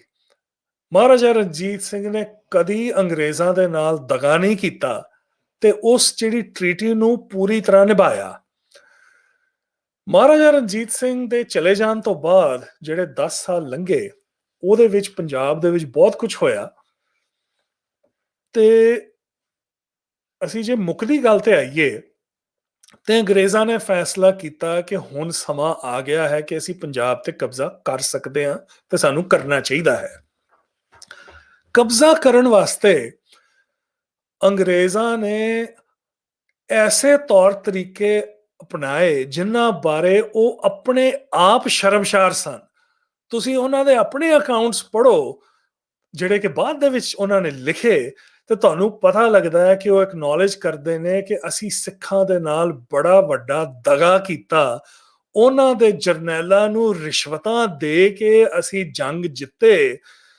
ਸੋ ਇੱਕ ਕਿਸਮ ਦੇ ਵਿੱਚ ਉਹ ਆਪ ਇੱਕ ਸ਼ਰਮਿੰਦਗੀ ਮਹਿਸੂਸ ਕਰਦੇ ਸਨ ਉਸ ਤਰੀਕੇ ਨਾਲ ਉੱਤੇ ਜਿਸ ਦੇ ਨਾਲ ਉਹਨਾਂ ਨੇ ਪੰਜਾਬ ਨੂੰ ਹੜੱਪ ਕੀਤਾ। ਸੋ ਇਨ ਹਾਈਂਡਸਾਈਟ ਜੋ ਉਹਨਾਂ ਨੇ ਦਗਾ ਕੀਤਾ, ਜਿਹੜਾ ਕਿ ਉਹ ਉਹਨਾਂ ਦੇ ਆਪਣੇ ਸੈਲਫ ਪ੍ਰੋਜੈਕਟਡ ਇਮੇਜ ਦੇ ਬਿਲਕੁਲ ਖਿਲਾਫ ਸੀ, ਉਸ ਦਗੇ ਨੂੰ ਜਸਟੀਫਾਈ ਕਰਨ ਵਾਸਤੇ ਉਹਨਾਂ ਨੇ ਫਿਰ ਐਸੀਆਂ ਗੱਲਾਂ ਲਿਖਣੀਆਂ ਸ਼ੁਰੂ ਕੀਤੀਆਂ ਜਿਹਦੇ ਵਿੱਚ ਉਹਨਾਂ ਦਾ ਥੀਸਿਸ ਇਹ ਹੈਗਾ ਸੀ ਕਿ ਲਾਹੌਰ ਹਕੂਮਤ ਤੇ ਲਾਹੌਰ ਦਰਬਾਰ was such a corrupt oriental ਦਰਬਾਰ ਇਨਫੈਸਟਡ, ਵੀ ਉਹਦੇ ਵਿੱਚ ਹਰ ਕਿਸਮ ਦੀ ਗਲਤ ਗੱਲ ਸੀ, ਹਰ ਕਿਸਮ ਦੇ ਉੱਥੇ ਕਰਪਟ ਇਨਸਾਨ ਸਨ, ਕਿਸੇ ਦੇ ਮੋਰਲਸ ਨਹੀਂ ਸਨ, ਸਾਰੇ ਬੇਈਮਾਨ ਸਨ। ਪੰਜਾਬ ਨੂੰ ਬਚਾਉਣ ਵਾਸਤੇ ਐਸੀ ਹਕੂਮਤ ਤੋਂ ਸਾਨੂੰ ਜਾ ਕੇ ਪੰਜਾਬ ਤੇ ਕਬਜ਼ਾ ਕਰਨਾ ਪਿਆ। ਆ ਅੰਗਰੇਜ਼ਾਂ ਦਾ ਆਫੀਸ਼ੀਅਲ ਜੋ ਉਹਨਾਂ ਦਾ ਡਿਮੀਨਰ ਹੈਗਾ ਸੀ ਬਾਅਦ ਦੇ ਵਿੱਚ ਆਪਣੀਆਂ ਕਰਤੂਤਾਂ ਤੇ ਪਰਦਾ ਪਾਉਣ ਵਾਸਤੇ। ਤੇ ਇਸ ਨੂੰ ਸਪੋਰਟ ਕਰਨ ਵਾਸਤੇ ਜਿਹੜੇ ਪੋਸਟ 1848 ਹਿਸਟੋਰੀਕਲ ਅਕਾਊਂਟਸ ਲਿਖੇ ਗਏ ਹਨ, ਉਹਨਾਂ ਦੇ ਵਿੱਚ ਤੁਸੀਂ ਬਹੁਤ ਸਾਰੀਆਂ ਗੱਲਾਂ, ਅਨਬਿਲੀਵੇਬਲ ਗੱਲਾਂ ਪੜ੍ਹਦੇ ਹੋ, ਜਿਹੜੀਆਂ ਕਿ ਤੁਸੀਂ ਜੇ ਇੱਕ ਡੂੰਘੀ ਤੁਸੀਂ ਸਟੱਡੀ ਕਰੋ ਮਹਾਰਾਜਾ ਰਣਜੀਤ ਸਿੰਘ ਬਾਰੇ, ਉਸ ਦੇ ਟਾਈਮ ਬਾਰੇ, ਤੁਸੀਂ ਉਹਨਾਂ ਗੱਲਾਂ ਨੂੰ ਮੰਨ ਨਹੀਂ ਸਕਦੇ। ਤੇ ਦੇਖੋ ਇਹ ਗੱਲ ਮੈਂ ਇੱਕ ਐਸਾ ਸ਼ਖਸ ਕਰ ਰਿਹਾ ਵਾਂ, ਮੈਂ ਮਹਾਰਾਜਾ ਰਣਜੀਤ ਸਿੰਘ ਦੇ ਟਾਈਮ ਨੂੰ ਕੋਈ ਰੋਮਾਂਟਿਕ ਜਾਂ ਰੋਜ਼ੀ ਲੈਂਸ ਚੋਂ ਨਹੀਂ ਦੇਖਦਾ। ਕਈ ਸਿੱਖ ਲੇਖਕ ਮਹਾਰਾਜਾ ਰਣਜੀਤ ਸਿੰਘ ਨੂੰ ਇੱਕ ਬਹੁਤ ਵੱਡਾ ਸਿੱਖ ਰਾਜਾ ਮੰਨਦੇ ਨੇ। ਇਸ ਗੱਲ ਦੇ ਨਾਲ ਮੈਂ ਬਿਲਕੁਲ ਸਹਿਮਤ ਨਹੀਂ ਹੈਗਾ, ਕਿਉਂਕਿ ਮਹਾਰਾਜਾ ਰਣਜੀਤ ਸਿੰਘ ਦੀਆਂ ਜਿਹੜੀਆਂ ਪਰਸਨਲ ਕੈਰੈਕਟਰਿਸਟਿਕਸ ਸਨ, ਉਹ ਇੱਕ ਸਿੱਖੀ ਜੀਵਨ ਦੇ ਨਾਲ ਮੇਲ ਨਹੀਂ ਖਾਂਦੀਆਂ। ਪਰ ਇਹ ਕਹਿੰਦਿਆਂ ਦੇਖੋ, ਮੈਂ ਆਪਣੀ ਪੁਸਤਕ ਦੇ ਵਿੱਚ ਵੀ ਕਿਸੇ ਵੀ ਚੀਜ਼ ਦੇ ਉੱਤੇ ਪੋਚਾ ਮਾਰਨ ਦੀ ਕੋਸ਼ਿਸ਼ ਨਹੀਂ ਕੀਤੀ। ਹਰ ਇੱਕ ਇਨਸਾਨ ਦੇ ਵਿੱਚ ਖਾਮੀਆਂ ਹੁੰਦੀਆਂ ਸਨ, ਮਹਾਰਾਜਾ ਰਣਜੀਤ ਸਿੰਘ ਦੇ ਵਿੱਚ ਵੀ ਸਨ, ਤੇ ਇਹ ਸਾਰੀਆਂ ਇਸ ਪੁਸਤਕ ਦੇ ਵਿੱਚ ਬਿਆਨ ਹਨ। ਜਿੱਥੇ ਕੰਟਰੋਵਰਸੀ ਹੈ ਉੱਥੇ ਮਲਟੀਪਲ ਵਿਊ ਪੁਆਇੰਟਸ ਲਿਖੇ ਗਏ ਹਨ। ਇਹ ਕਹਿੰਦਿਆਂ ਹੋਇਆਂ ਮੈਂ ਫਿਰ ਇਹ ਦੁਹਰਾਵਾਂਗਾ ਕਿ ਆਪਣੀ ਹਿਸਟੋਰੀਕਲ ਰਿਸਰਚ ਦੇ ਬੇਸਿਸ ਤੇ ਜੇ ਮੈਂ ਮਹਾਰਾਜਾ ਰਣਜੀਤ ਸਿੰਘ ਨੂੰ ਜੱਜ ਕਰਾਂ ਤੇ ਆਈ ਵੁੱਡ ਸੇ ਕਿ ਆਪਣੀਆਂ ਕਮਜ਼ੋਰੀਆਂ ਦੇ ਬਾਵਜੂਦ he was one of the greatest kings that the world has ever known. ਅਸੀਂ ਉਹਨਾਂ ਨੂੰ ਜੇ ਜੱਜ ਕਰਨਾ ਹੈ ਤੇ ਅਸੀਂ ਉਹਨਾਂ ਨੂੰ ਉਹਨਾਂ ਦੇ ਮਿਲਟਰੀ ਕੰਕੁਐਸਟ ਦੇ ਬੇਸਿਸ ਤੇ ਜੱਜ ਕਰ ਸਕਦੇ ਹਾਂ। ਉਹਨਾਂ ਦੇ ਅਸਲੀ ਸੈਕੂਲਰਿਜ਼ਮ ਦੇ ਬੇਸਿਸ ਤੇ ਅਸੀਂ ਜੱਜ ਕਰ ਸਕਦੇ ਹਾਂ। ਹੁਣ ਇਸ ਗੱਲ ਦਾ ਜ਼ਿਕਰ ਨਹੀਂ ਆਇਆ ਹੱਲੇ, ਪਰ ਤੁਸੀਂ ਤਕਰੀਬਨ ਸਾਰੇ ਹੀ ਜਾਣਦੇ ਹੋ ਕਿ ਅਸੀਂ ਮਹਾਰਾਜਾ ਰਣਜੀਤ ਸਿੰਘ ਨੂੰ ਖਾਲਸਾ ਦਰਬਾਰ ਕਹਿ ਦਿੰਦੇ ਹਾਂ, ਲੇਕਿਨ ਉਹਦੇ ਵਿੱਚ ਜਿਹੜੇ ਸਭ ਤੋਂ ਆਗੂ ਸਨ ਦਰਬਾਰ ਦੇ, ਉਹਨਾਂ ਦੇ ਵਿੱਚ ਹਿੰਦੂ ਵੀ ਮੌਜੂਦ ਸਨ, ਸਿੱਖ ਵੀ ਮੌਜੂਦ ਸਨ, ਮੁਸਲਮਾਨ ਵੀ ਮੌਜੂਦ ਸਨ। ਦੇਖੋ ਇਹ ਦੂਰਦਰਸ਼ੀ ਦੇਖੋ ਉਸ ਵੇਲੇ ਦੀ। ਇਸ ਗੱਲ ਨੂੰ ਅਸੀਂ 200 ਸਾਲ ਪਹਿਲਾਂ ਅੱਜ ਤੱਕ ਹਲੇ ਤੱਕ ਨਹੀਂ ਸਮਝ ਸਕੇ, ਜਿੱਥੇ ਕਿ ਕਮਿਊਨਲਿਜ਼ਮ ਵਿਤਕਰੇ ਸਾਨੂੰ ਹਲੇ ਤੱਕ ਇੰਨਾ ਸਤਾਉਂਦੇ ਹਨ। 200 ਸਾਲ ਪਹਿਲਾਂ ਇੱਕ ਐਸਾ ਰਾਜਾ ਸੀ ਜਿਹਨੂੰ ਇਸ ਗੱਲ ਦੀ ਸਮਝ ਸੀ ਕਿ ਮੈਂ ਆਗੂ ਐਸੇ ਲੈ ਕੇ ਆਵਾਂ ਜਿਹੜੇ ਕਿ ਕਾਬਿਲ ਹਨ। ਦੇਖੋ ਮਹਾਰਾਜਾ ਦੇ ਦਰਬਾਰ ਦੇ ਵਿੱਚ ਕੁਝ ਫਰਕ ਨਹੀਂ ਸੀ, ਤੁਸੀਂ ਹਿੰਦੂ ਹੋ, ਸਿੱਖ ਹੋ, ਮੁਸਲਮਾਨ ਹੋ, ਤੁਸੀਂ ਰਾਜੇ ਦੇ ਪਰਿਵਾਰ ਚੋਂ ਆਏ ਹੋ ਜਾਂ ਤੁਸੀਂ ਇੱਕ ਕਾਮਨ ਸਿਪਾਹੀ ਹੋ ਜਿਹੜਾ ਕਿ ਜਰਨੈਲ ਬਣਿਆ ਹੈ ਆਪਣੀ ਬਹਾਦਰੀ ਦੇ ਸਦਕੇ। ਸੋ ਇਹ ਜਿਹੜੀਆਂ ਸਾਰੀਆਂ ਪੋਜ਼ਿਟਿਵ ਗੱਲਾਂ ਹਨ, ਇਹ ਸਾਨੂੰ ਤਕਰੀਬਨ ਜਿਹੜੇ ਪਹਿਲੇ 2 ਕੈਟਾਗਰੀਜ਼ ਦੇ ਅਕਾਊਂਟਸ ਦੇ ਵਿੱਚ ਬੜੀ ਚੰਗੀ ਤਰ੍ਹਾਂ ਮਿਲਦੀਆਂ ਹਨ। ਆਖਰੀ ਕੈਟਾਗਰੀ ਦੇ ਵਿੱਚ ਸਾਨੂੰ ਨਹੀਂ ਮਿਲਦੀਆਂ। ਜੀ ਸਰ, ਸ਼ੁਕਰੀਆ। ਇੱਕ ਜਸਬੀਰ ਸਿੰਘ ਸਾਹਿਬ ਦਾ ਕੁਐਸਚਨ ਹੈ, ਉਹਨਾਂ ਨੇ ਕਿਹਾ ਕਿ ਤੁਸੀਂ ਜਿਹੜੀ ਰਾਣੀ ਜਿੰਦਾ ਹੈ ਉਹਦਾ ਮਹਾਰਾਜਾ ਦੀ ਡੈਥ ਤੋਂ ਬਾਅਦ ਜਿਹੜਾ ਰੋਲ ਹੈ ਜੀ ਉਹਨੂੰ ਤੁਸੀਂ ਕਿਸ ਤਰ੍ਹਾਂ ਵੇਖਦੇ ਹੋ? ਇੱਕ ਤੇ ਇਹ ਵਰੀਆ ਨੇ ਕਿ ਜੀ ਰਾਜ ਮਾਤਾ ਹੈ, ਤੇ ਜਾਂ ਇੱਕ ਦੂਜਾ ਵਰੀਆ ਨੇ ਜਿਹੜਾ ਸ਼ਾਹ ਮੁਹੰਮਦ ਦੇ ਥਰੂ ਅਸੀਂ ਵੇਖ ਸਕਦੇ ਹਾਂ। ਤੁਹਾਡੇ ਕੀ ਵਿਚਾਰ? ਇਹ ਜੀ ਮੈਂ ਇਸ ਸਵਾਲ ਤੋਂ ਨਾ ਮਾਫੀ ਮੰਗਣਾ ਚਾਹਾਂਗਾ, ਸਿਰਫ ਇਸ ਕਰਕੇ ਕਿ ਮੇਰੀ ਆਦਤ ਹੈਗੀ ਹੈ ਕਿ ਜੇ ਮੇਰੇ ਕੋਲ ਉਹਦੇ ਬਾਰੇ ਕੁਝ if I have nothing significant to add, I would rather stay silent. Reason ਇਹ ਹੈਗਾ ਹੈ ਕਿ ਮੇਰੀ ਕਿਤਾਬ ਮਹਾਰਾਣੀ ਜਿੰਦਾਂ ਦੇ ਉੱਤੇ ਬਹੁਤ ਜ਼ਿਆਦਾ ਫੋਕਸ ਨਹੀਂ ਕਰਦੀ। ਆਖਰੀ ਚੈਪਟਰ ਦੇ ਵਿੱਚ ਉਹਨਾਂ ਦਾ ਜ਼ਿਕਰ ਆਂਦਾ ਜ਼ਰੂਰ ਹੈ, ਪਰ ਮੈਂ ਡੂੰਘੀ ਖੋਜ ਨਹੀਂ ਕੀਤੀ। ਮੈਂ ਇੰਨਾ ਜ਼ਰੂਰ ਆਖਾਂਗਾ ਕਿ ਜੋ ਮੇਰਾ ਸੁਪਰਫਿਸ਼ਲ ਨੌਲੇਜ ਹੈ ਉਹਦੇ ਬੇਸਿਸ ਦੇ ਉੱਤੇ ਮੈਂ ਇਹ ਕਹਿ ਸਕਦਾ ਹਾਂ ਕਿ ਅੰਗਰੇਜ਼ਾਂ ਨੇ ਮਹਾਰਾਣੀ ਜਿੰਦਾਂ ਦੇ ਬਾਰੇ ਜੋ ਗਲਤ ਗੱਲ ਲਿਖੀ ਜਾ ਸਕਦੀ ਸੀ, ਲਿਖਣ ਦੀ ਉਹਨਾਂ ਨੇ ਹੱਦ ਨਹੀਂ ਛੱਡੀ। ਤੇ ਉਹਦੀ ਵਜ੍ਹਾ ਇੱਕ ਵੱਡੀ ਇਹ ਵੀ ਸੀ ਕਿ ਮਹਾਰਾਜਾ ਰਣਜੀਤ ਸਿੰਘ ਦੇ ਜਾਣ ਤੋਂ ਬਾਅਦ, ਇਨਫੈਕਟ ਸ਼ੇਰ ਸਿੰਘ ਦੇ ਜਾਣ ਤੋਂ ਬਾਅਦ, ਦਰਬਾਰ ਦੇ ਵਿੱਚ ਕੋਈ ਐਸੀ ਸ਼ਖਸੀਅਤ ਬਿਲਕੁਲ ਹੈ ਹੀ ਨਹੀਂ ਸੀ ਜਿਹੜੀ ਕਿ ਅੰਗਰੇਜ਼ਾਂ ਦਾ ਕਿਸੇ ਕਿਸਮ ਦੇ ਨਾਲ ਮੁਕਾਬਲਾ ਕਰ ਸਕਦੀ ਸੀ ਮਹਾਰਾਣੀ ਜਿੰਦਾਂ ਤੋਂ ਇਲਾਵਾ। ਸੋ ਮੈਂ ਆਪਣੀ ਗੱਲ ਇੱਥੇ ਹੀ ਮੁਕਾਉਣਾ ਚਾਹੁੰਦਾ ਹਾਂ, ਕਿਉਂਕਿ ਜਿਸ ਤਰ੍ਹਾਂ ਮੈਂ ਪਹਿਲਾਂ ਕਿਹਾ ਹੈ, ਮੇਰੀ ਇਸ ਵਿਸ਼ੇ ਤੇ ਜ਼ਿਆਦਾ ਖੋਜ ਨਹੀਂ ਹੈਗੀ। ਪਰ ਜਿੱਥੋਂ ਤੱਕ ਮੈਨੂੰ ਸਮਝ ਆਉਂਦਾ ਹੈਗਾ, ਮੈਨੂੰ ਸਮਝ ਆਉਂਦੀ ਹੈ ਗੱਲ, ਮਹਾਰਾਣੀ ਜਿੰਦਾਂ is a subject that is much worthy of being studied and I think ਕਦੀ ਮੌਕਾ ਮਿਲੇ ਤੇ ਮੈਂ ਵੀ ਖੋਜ ਕਰਾਂਗਾ, ਪਰ ਸਾਡੇ ਵਿੱਚ ਬੜੇ ਸਕਾਲਰਸ ਮੌਜੂਦ ਹਨ। ਮੈਂ ਤੁਹਾਨੂੰ ਸਾਰਿਆਂ ਨੂੰ ਬੇਨਤੀ ਕਰਾਂਗਾ ਕਿ ਜਿਹਦਾ ਵੀ ਇੰਟਰਸਟ ਹੈਗਾ ਤੁਸੀਂ ਜ਼ਰੂਰ ਇਹਦੇ ਤੇ ਡੂੰਘੀ ਖੋਜ ਕਰੋ ਤੇ ਉਹਨਾਂ ਬਾਰੇ ਲਿਖੋ। ਹਾਂਜੀ ਸਰ, ਠੀਕ। ਇੱਕ ਤੇ ਤੁਹਾਡੇ ਕੋਲ ਬਸ ਇੱਕ ਕਮੈਂਟ ਹੀ ਕਿ ਸਰਦਾਰ ਲਹਿਣਾ ਸਿੰਘ ਮਜੀਠੀਆ ਦੇ ਬਾਰੇ ਵੀ ਕੁਝ ਤੁਹਾਨੂੰ ਲੱਭਾ? ਉਹਨਾਂ ਦੇ ਬਾਰੇ ਬੜੀ ਮਸ਼ਹੂਰ ਗੱਲ ਹੈ ਕਿ ਲਦਾਖ ਨੂੰ ਜਦੋਂ ਉਹ ਫਤਿਹ ਕਰਨ ਗਏ ਸਨ ਤੇ ਉਹਨਾਂ ਨੇ ਕੁਝ ਐਸੀਆਂ ਤੋਪਾਂ ਡਿਵੈਲਪ ਕੀਤੀਆਂ ਸਨ ਜਿਹੜੀਆਂ ਡਿਸਪੋਜ਼ੇਬਲ ਸਨ, ਥੋੜੇ ਭਾਰ ਵਾਲੀਆਂ, ਉੱਚਾ ਭਾਰ ਚੜ੍ਹਨਾ ਪੈਂਦਾ ਸੀ। ਕੁਝ ਇਹੋ ਜਿਹੀ ਤੁਹਾਨੂੰ ਆਪਣੀ ਰਿਸਰਚ ਵਿੱਚ ਕੋਈ ਚੀਜ਼ ਮਿਲੀ? ਥੋੜਾ ਬਹੁਤ ਜੀ, ਥੋੜਾ ਬਹੁਤ। ਲਹਿਣਾ ਸਿੰਘ ਮਜੀਠੀਆ ਦਾ ਜ਼ਿਕਰ ਕਈ ਪੁਸਤਕਾਂ ਦੇ ਵਿੱਚ ਆਉਂਦਾ ਹੈ, ਅੰਗਰੇਜ਼ ਟਰੈਵਲਰਸ ਵੀ ਉਹਨਾਂ ਦਾ ਜ਼ਿਕਰ ਕਰਦੇ ਹਨ। ਸਭ ਤੋਂ ਪਹਿਲੇ ਜਿਹੜੇ ਮਹਾਰਾਜਾ ਰਣਜੀਤ ਸਿੰਘ ਦੇ ਆਰਟਿਲਰੀ ਦੇ ਇੰਚਾਰਜ ਸਨ ਉਹ ਸਨ ਮੀਆਂ ਗੌਸਾ ਜਾਂ ਮੀਆਂ ਗੌਸ ਖਾਨ। ਉਹਨਾਂ ਤੋਂ ਬਾਅਦ ਲਹਿਣਾ ਸਿੰਘ ਮਜੀਠੀਆ ਜੀ ਨੂੰ ਇਹ ਮਹਿਕਮਾ ਦਿੱਤਾ ਗਿਆ ਸੀ।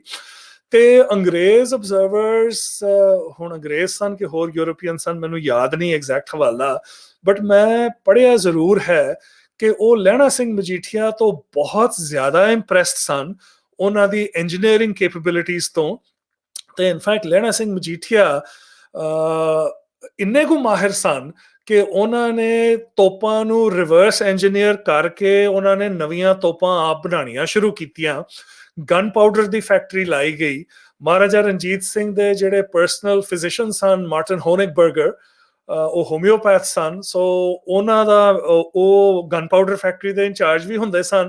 ਤੇ ਲਹਿਣਾ ਸਿੰਘ ਮਜੀਠੀਆ ਜਿਹੜੇ ਸਨ ਉਹ ਆਰਟਿਲਰੀ ਸਿਰਫ ਕੈਨਨਸ ਬਣਾਉਣ ਦੇ ਨਹੀਂ, ਪਰ ਆਰਟਿਲਰੀ ਡਿਪਲੋਏ ਕਰਨ ਦੇ ਵਿੱਚ ਵੀ ਉਹ ਸਭ ਤੋਂ ਅੱਗੇ ਹੁੰਦੇ ਸਨ। ਬਸ ਇਤਨੀ ਕੋਈ ਇਨਫੋਰਮੇਸ਼ਨ ਹੈ ਮੇਰੇ ਕੋਲ। ਆਬਵੀਅਸਲੀ ਸਰਦਾਰਾਂ ਦੇ ਵਿੱਚੋਂ ਉਹ ਬੜੇ ਇੰਪੋਰਟੈਂਟ ਸਰਦਾਰਾਂ ਦੇ ਵਿੱਚ ਉਹਨਾਂ ਦੀ ਗਿਣਤੀ ਆਉਂਦੀ ਸੀ। ਜੀ, ਡਾਕਟਰ ਮੋਹਿਤ ਅਗਰਵਾਲ ਦਾ ਇੱਕ ਕੁਐਸਚਨ ਹੈ ਕਿ ਮਹਾਰਾਜਾ ਜੀ ਨੇ ਆਪਣੇ ਜਿਹੜੇ ਪੁੱਤਰ ਸਨ ਉਹਨਾਂ ਨੂੰ ਕਿਉਂ ਨਹੀਂ ਟ੍ਰੇਨ ਕੀਤਾ ਚੰਗੇ ਸਕਸੈਸਰ ਬਣਨ ਵਾਸਤੇ? ਇਹ ਜੀ ਬੜਾ ਅੱਛਾ ਸਵਾਲ ਹੈ। ਤੇ ਆਈ ਵੁੱਡ ਸੇ ਕਿ ਮੈਂ ਥੋੜਾ ਜਿਹਾ ਸੋਚ ਕੇ ਇਹਦਾ ਜਵਾਬ ਦੇ ਰਿਹਾ ਵਾਂ। ਦੇਖੋ, ਜੋ ਕੁਝ ਵੀ ਮਹਾਰਾਜਾ ਰਣਜੀਤ ਸਿੰਘ ਦੇ ਜਾਣ ਤੋਂ ਬਾਅਦ ਅਗਲੇ 9 ਸਾਲਾਂ 'ਚ ਹੋਇਆ, ਉਸ ਨੂੰ ਮੈਂ ਇੱਕ ਸ਼ੇਕਸਪੀਰੀਅਨ ਟ੍ਰੈਜੇਡੀ ਦਾ ਟਾਈਟਲ ਦੇਣਾ ਚਾਹੁੰਦਾ ਹਾਂ। ਉਹ ਇਸ ਕਰਕੇ ਕਿ ਜੇ ਵਿਲੀਅਮ ਸ਼ੇਕਸਪੀਅਰ ਨੇ ਇੱਕ ਫਿਕਸ਼ਨ ਦੇ ਤੌਰ ਤੇ ਕੁਝ ਲਿਖਿਆ ਹੁੰਦਾ ਇਸ ਸਮੇਂ ਬਾਰੇ, ਤੇ ਉਹ ਅਸਲੀਅਤ ਤੋਂ ਜ਼ਿਆਦਾ ਕੁਝ ਨਹੀਂ ਲਿਖ ਸਕਦੇ ਸਨ ਆਪਣੀ ਇਮੇਜਿਨੇਸ਼ਨ ਦੇ ਨਾਲ। ਦੇਖੋ, ਮਹਾਰਾਜਾ ਰਣਜੀਤ ਸਿੰਘ ਵਰਗੀ ਸ਼ਖਸੀਅਤ ਸੈਂਕੜੇ ਸਾਲਾਂ ਦੇ ਵਿੱਚ ਇੱਕ ਵਾਰੀ ਪੈਦਾ ਹੁੰਦੀ ਹੈ। ਸੋ ਜੇ ਅਸੀਂ ਉਸ ਸ਼ਖਸੀਅਤ ਨੂੰ ਘਸਵੱਟੀ ਲੈ ਕੇ ਚੱਲੀਏ ਤੇ ਸ਼ਾਇਦ ਕੋਈ ਵੀ ਉਹਦੇ ਤੇ ਪੂਰਾ ਨਹੀਂ ਪੈ ਸਕਦਾ। ਇਹ ਗੱਲ ਅਸੀਂ ਜ਼ਰੂਰ ਕਹਿ ਸਕਦੇ ਹਾਂ ਕਿ ਮਹਾਰਾਜਾ ਰਣਜੀਤ ਸਿੰਘ ਦੇ ਜਿਹੜੇ ਪੁੱਤਰ ਸਨ, ਉਹ ਉਸ ਘਸਵੱਟੀ ਤੇ ਨਹੀਂ ਸਨ ਉਤਰਦੇ। ਪਰ ਜਿਸ ਤਰ੍ਹਾਂ ਮੈਂ ਕਹਿ ਬੈਠਾ ਵਾਂ, ਉਹ ਸਟੈਂਡਰਡ ਹੀ ਇੰਨਾ ਹਾਈ ਸੀ ਕਿ ਬਹੁਤ ਘੱਟ ਸ਼ਖਸ ਉੱਥੇ ਤੱਕ ਪਹੁੰਚ ਸਕਦੇ ਸਨ। ਹੁਣ ਅਸੀਂ ਥੋੜੇ ਜਿਹੇ ਸਪੈਸੀਫਿਕ ਹੋ ਜਾਈਏ। ਮਹਾਰਾਜਾ ਰਣਜੀਤ ਸਿੰਘ ਦਾ ਸਭ ਤੋਂ ਪਹਿਲਾ ਪੁੱਤਰ ਸੀ ਖੜਕ ਸਿੰਘ। ਖੜਕ ਸਿੰਘ ਬਾਰੇ ਤਕਰੀਬਨ ਸਾਰੇ ਆਬਜ਼ਰਵਰਸ ਲਿਖਦੇ ਹਨ ਕਿ ਮਾੜੀਆਂ ਗੱਲਾਂ ਲਿਖਦੇ ਹਨ, ਵੀ ਖੜਕ ਸਿੰਘ ਵਾਸ ਐਨ ਇੰਬੈਸਿਲ, ਇਸ ਤਰ੍ਹਾਂ ਦੀਆਂ ਗੱਲਾਂ ਵੀ ਆਉਂਦੀਆਂ ਹਨ। ਇਹਦੇ 'ਚ ਕੋਈ ਸ਼ੱਕ ਨਹੀਂ ਕਿ ਖੜਕ ਸਿੰਘ ਦੇ ਵਿੱਚ ਕੋਈ ਬਹੁਤ ਵੱਡੀ ਮਿਲਟਰੀ ਕੈਪੇਬਿਲਿਟੀ ਨਹੀਂ ਸੀ ਹੈਗੀ, ਪਰ ਖੜਕ ਸਿੰਘ ਨੂੰ ਅਸੀਂ ਇੰਨੇ ਆਰਾਮ ਨਾਲ ਡਿਸਮਿਸ ਵੀ ਨਹੀਂ ਕਰ ਸਕਦੇ। ਖੜਕ ਸਿੰਘ ਇੱਕੋ ਇੱਕ ਸ਼ਖਸ ਸੀ ਪੂਰੇ ਮਹਾਰਾਜਾ ਦੇ ਖਾਨਦਾਨ ਦੇ ਵਿੱਚ ਜਿਹੜਾ ਪੜ੍ਹਿਆ ਲਿਖਿਆ ਸੀ। Kharak Singh knew how to read and write. Kharak Singh ਨੂੰ ਗੁਰਬਾਣੀ ਦੇ ਨਾਲ ਬੜਾ ਪ੍ਰੇਮ ਸੀ, ਗੁਰੂ ਗ੍ਰੰਥ ਸਾਹਿਬ ਉਹ ਆਪ ਪੜ੍ਹਦੇ ਸਨ। ਇਹਦੇ 'ਚ ਕੋਈ ਸ਼ੱਕ ਨਹੀਂ ਕਿ ਖੜਕ ਸਿੰਘ ਦੇ ਵਿੱਚ ਉਹ ਪਰਸਨਲ ਕੈਰਿਜ਼ਮਾ ਨਹੀਂ ਸੀ ਹੈਗਾ ਜਿਹੜਾ ਉਹਨਾਂ ਦੇ ਪਿਤਾ ਜੀ ਦੇ ਵਿੱਚ ਸੀ। ਪਰ Kharak Singh to a very large extent I would say was a victim of circumstances. ਦੂਸਰਾ ਪੁੱਤਰ ਲਓ ਸ਼ੇਰ ਸਿੰਘ। ਸ਼ੇਰ ਸਿੰਘ ਦੇ ਵਿੱਚ ਮਹਾਰਾਜਾ ਰਣਜੀਤ ਸਿੰਘ ਦੇ ਬਹੁਤ ਸਾਰੇ ਗੁਣ ਸਨ, ਖਾਸ ਕਰਕੇ ਜਿੱਥੋਂ ਤੱਕ ਮਿਲਟਰੀ ਸਕਿੱਲ ਦਾ ਸਵਾਲ ਹੈ। ਸ਼ੇਰ ਸਿੰਘ ਦੀ ਪਰਸਨੈਲਿਟੀ ਵੀ ਐਸੀ ਸੀ ਕਿ ਉਹ ਹਰੇਕ ਨੂੰ ਆਪਣੇ ਪਿੱਛੇ ਲਾ ਲੈਂਦੇ ਸੀ। ਅੰਗਰੇਜ਼ਾਂ ਨੂੰ ਸ਼ੇਰ ਸਿੰਘ ਬੜੇ ਪਸੰਦ ਸਨ।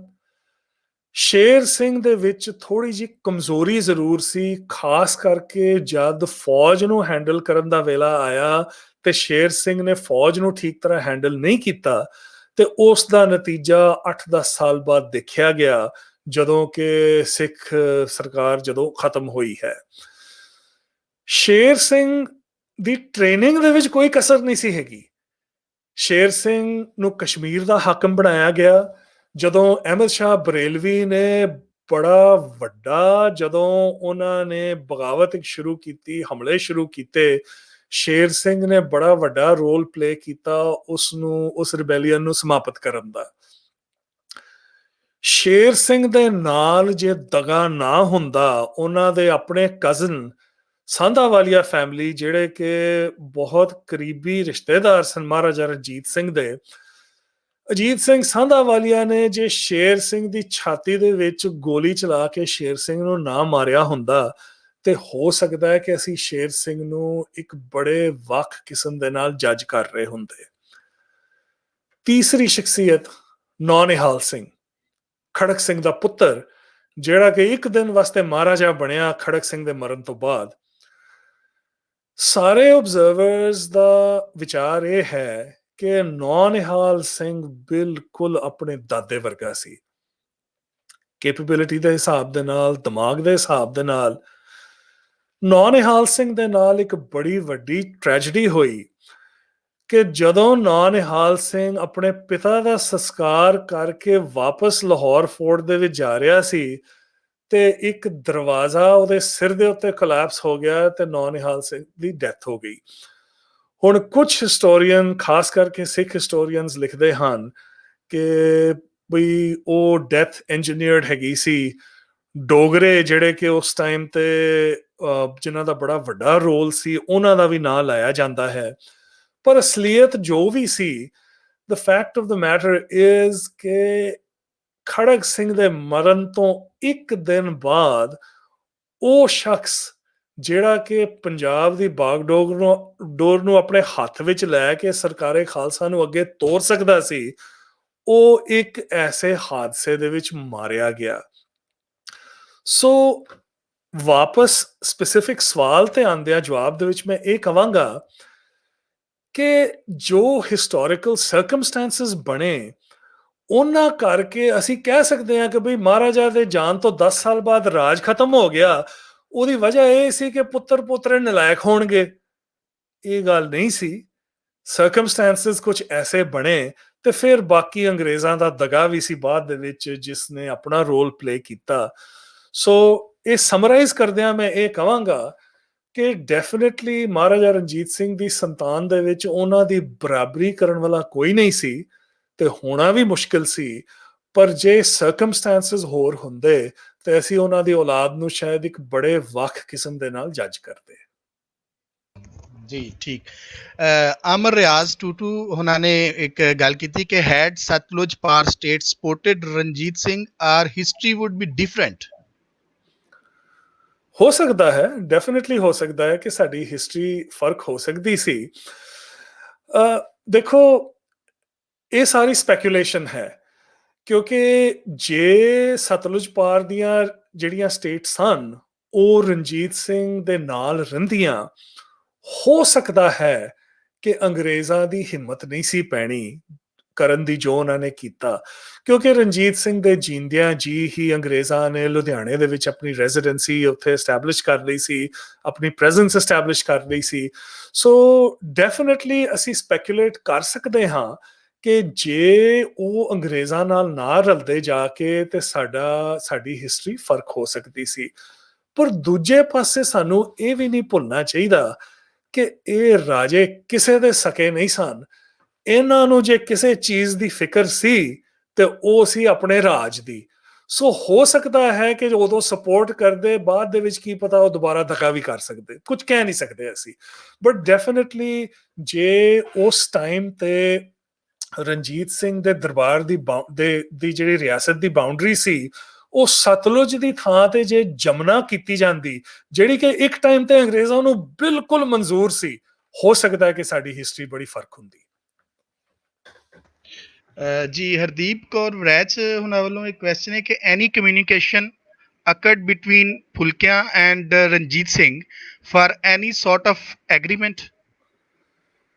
ਉਹ ਤੇ ਕਨਸਟੈਂਟਲੀ ਚੱਲਦਾ ਸੀ ਜੀ। ਫੁਲਕੀਆਂ ਦਾ misl was represented by multiple states, Patiala was the most prominent. So Ranjit Singh ਦੇ ਟਾਈਮ ਤੇ ਜਿਹੜਾ ਮਹਾਰਾਜਾ ਪਟਿਆਲਾ ਸੀ ਉਹ ਅਕਸਰ ਇੰਟਰੈਕਸ਼ਨ ਹੁੰਦਾ ਸੀ। ਹੀ saw ਰਣਜੀਤ ਸਿੰਘ ਐਜ਼ ਹਿਸ ਓਵਰਲੋਰਡ। ਇਨਫੈਕਟ ਜਦੋਂ ਪਟਿਆਲੇ ਦੇ ਵਿੱਚ ਕੋਈ ਡਿਸਪਿਊਟਸ ਵਗੈਰਾ ਹੁੰਦੀਆਂ ਸਨ, ਮਲਟੀਪਲ ਟਾਈਮਸ ਰਣਜੀਤ ਸਿੰਘ ਨੂੰ ਸੱਦਿਆ ਜਾਂਦਾ ਸੀ ਆਰਬਿਟਰੇਟ ਕਰਨ ਵਾਸਤੇ। ਸੋ ਤੋਂ ਕਮਿਊਨੀਕੇਸ਼ਨ ਤੇ ਉਹਨਾਂ ਦੀ ਕਨਸਟੈਂਟ ਚੱਲਦੀ ਹੈਗੀ ਸੀ।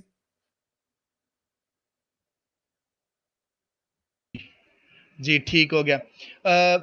ਕੁਐਸਚਨ ਤੇ ਸਾਡੇ ਕੋਲ ਬਹੁਤ ਜ਼ਿਆਦਾ ਆ ਰਹੇ ਨੇ, ਲੋਕ ਗੱਲ ਲੰਮੀ ਜੋੜੀ ਹੈ ਤੇ ਥੋੜਾ ਟਾਈਮ ਵੀ ਸਾਡੇ ਕੋਲ ਘੱਟ ਹੈ ਤੇ ਅਸੀਂ ਕੋਈ ਵਿੱਚੋਂ ਕੁਝ ਕੁਐਸਚਨ ਅਸੀਂ ਲੈ ਲਾਂਗੇ, ਲੇਕਿਨ ਬਾਅਦ ਵਿੱਚੋਂ ਤੁਹਾਨੂੰ ਰਿਕੁਐਸਟ ਕਰਨੀ ਸੀ ਕਿ ਤੁਸੀਂ ਇਸ ਦੇ ਕਮੈਂਟ ਦੇ ਵਿੱਚ ਆ ਕੇ ਅਗਰ ਕਿਸੇ ਕੁਐਸਚਨ ਦਾ ਆਨਸਰ ਕਰਨਾ ਚਾਹੋ ਤੇ ਉਹ ਤੁਸੀਂ ਲਾਜ਼ਮੀ ਕਰ ਦੇਣਾ ਸਰ।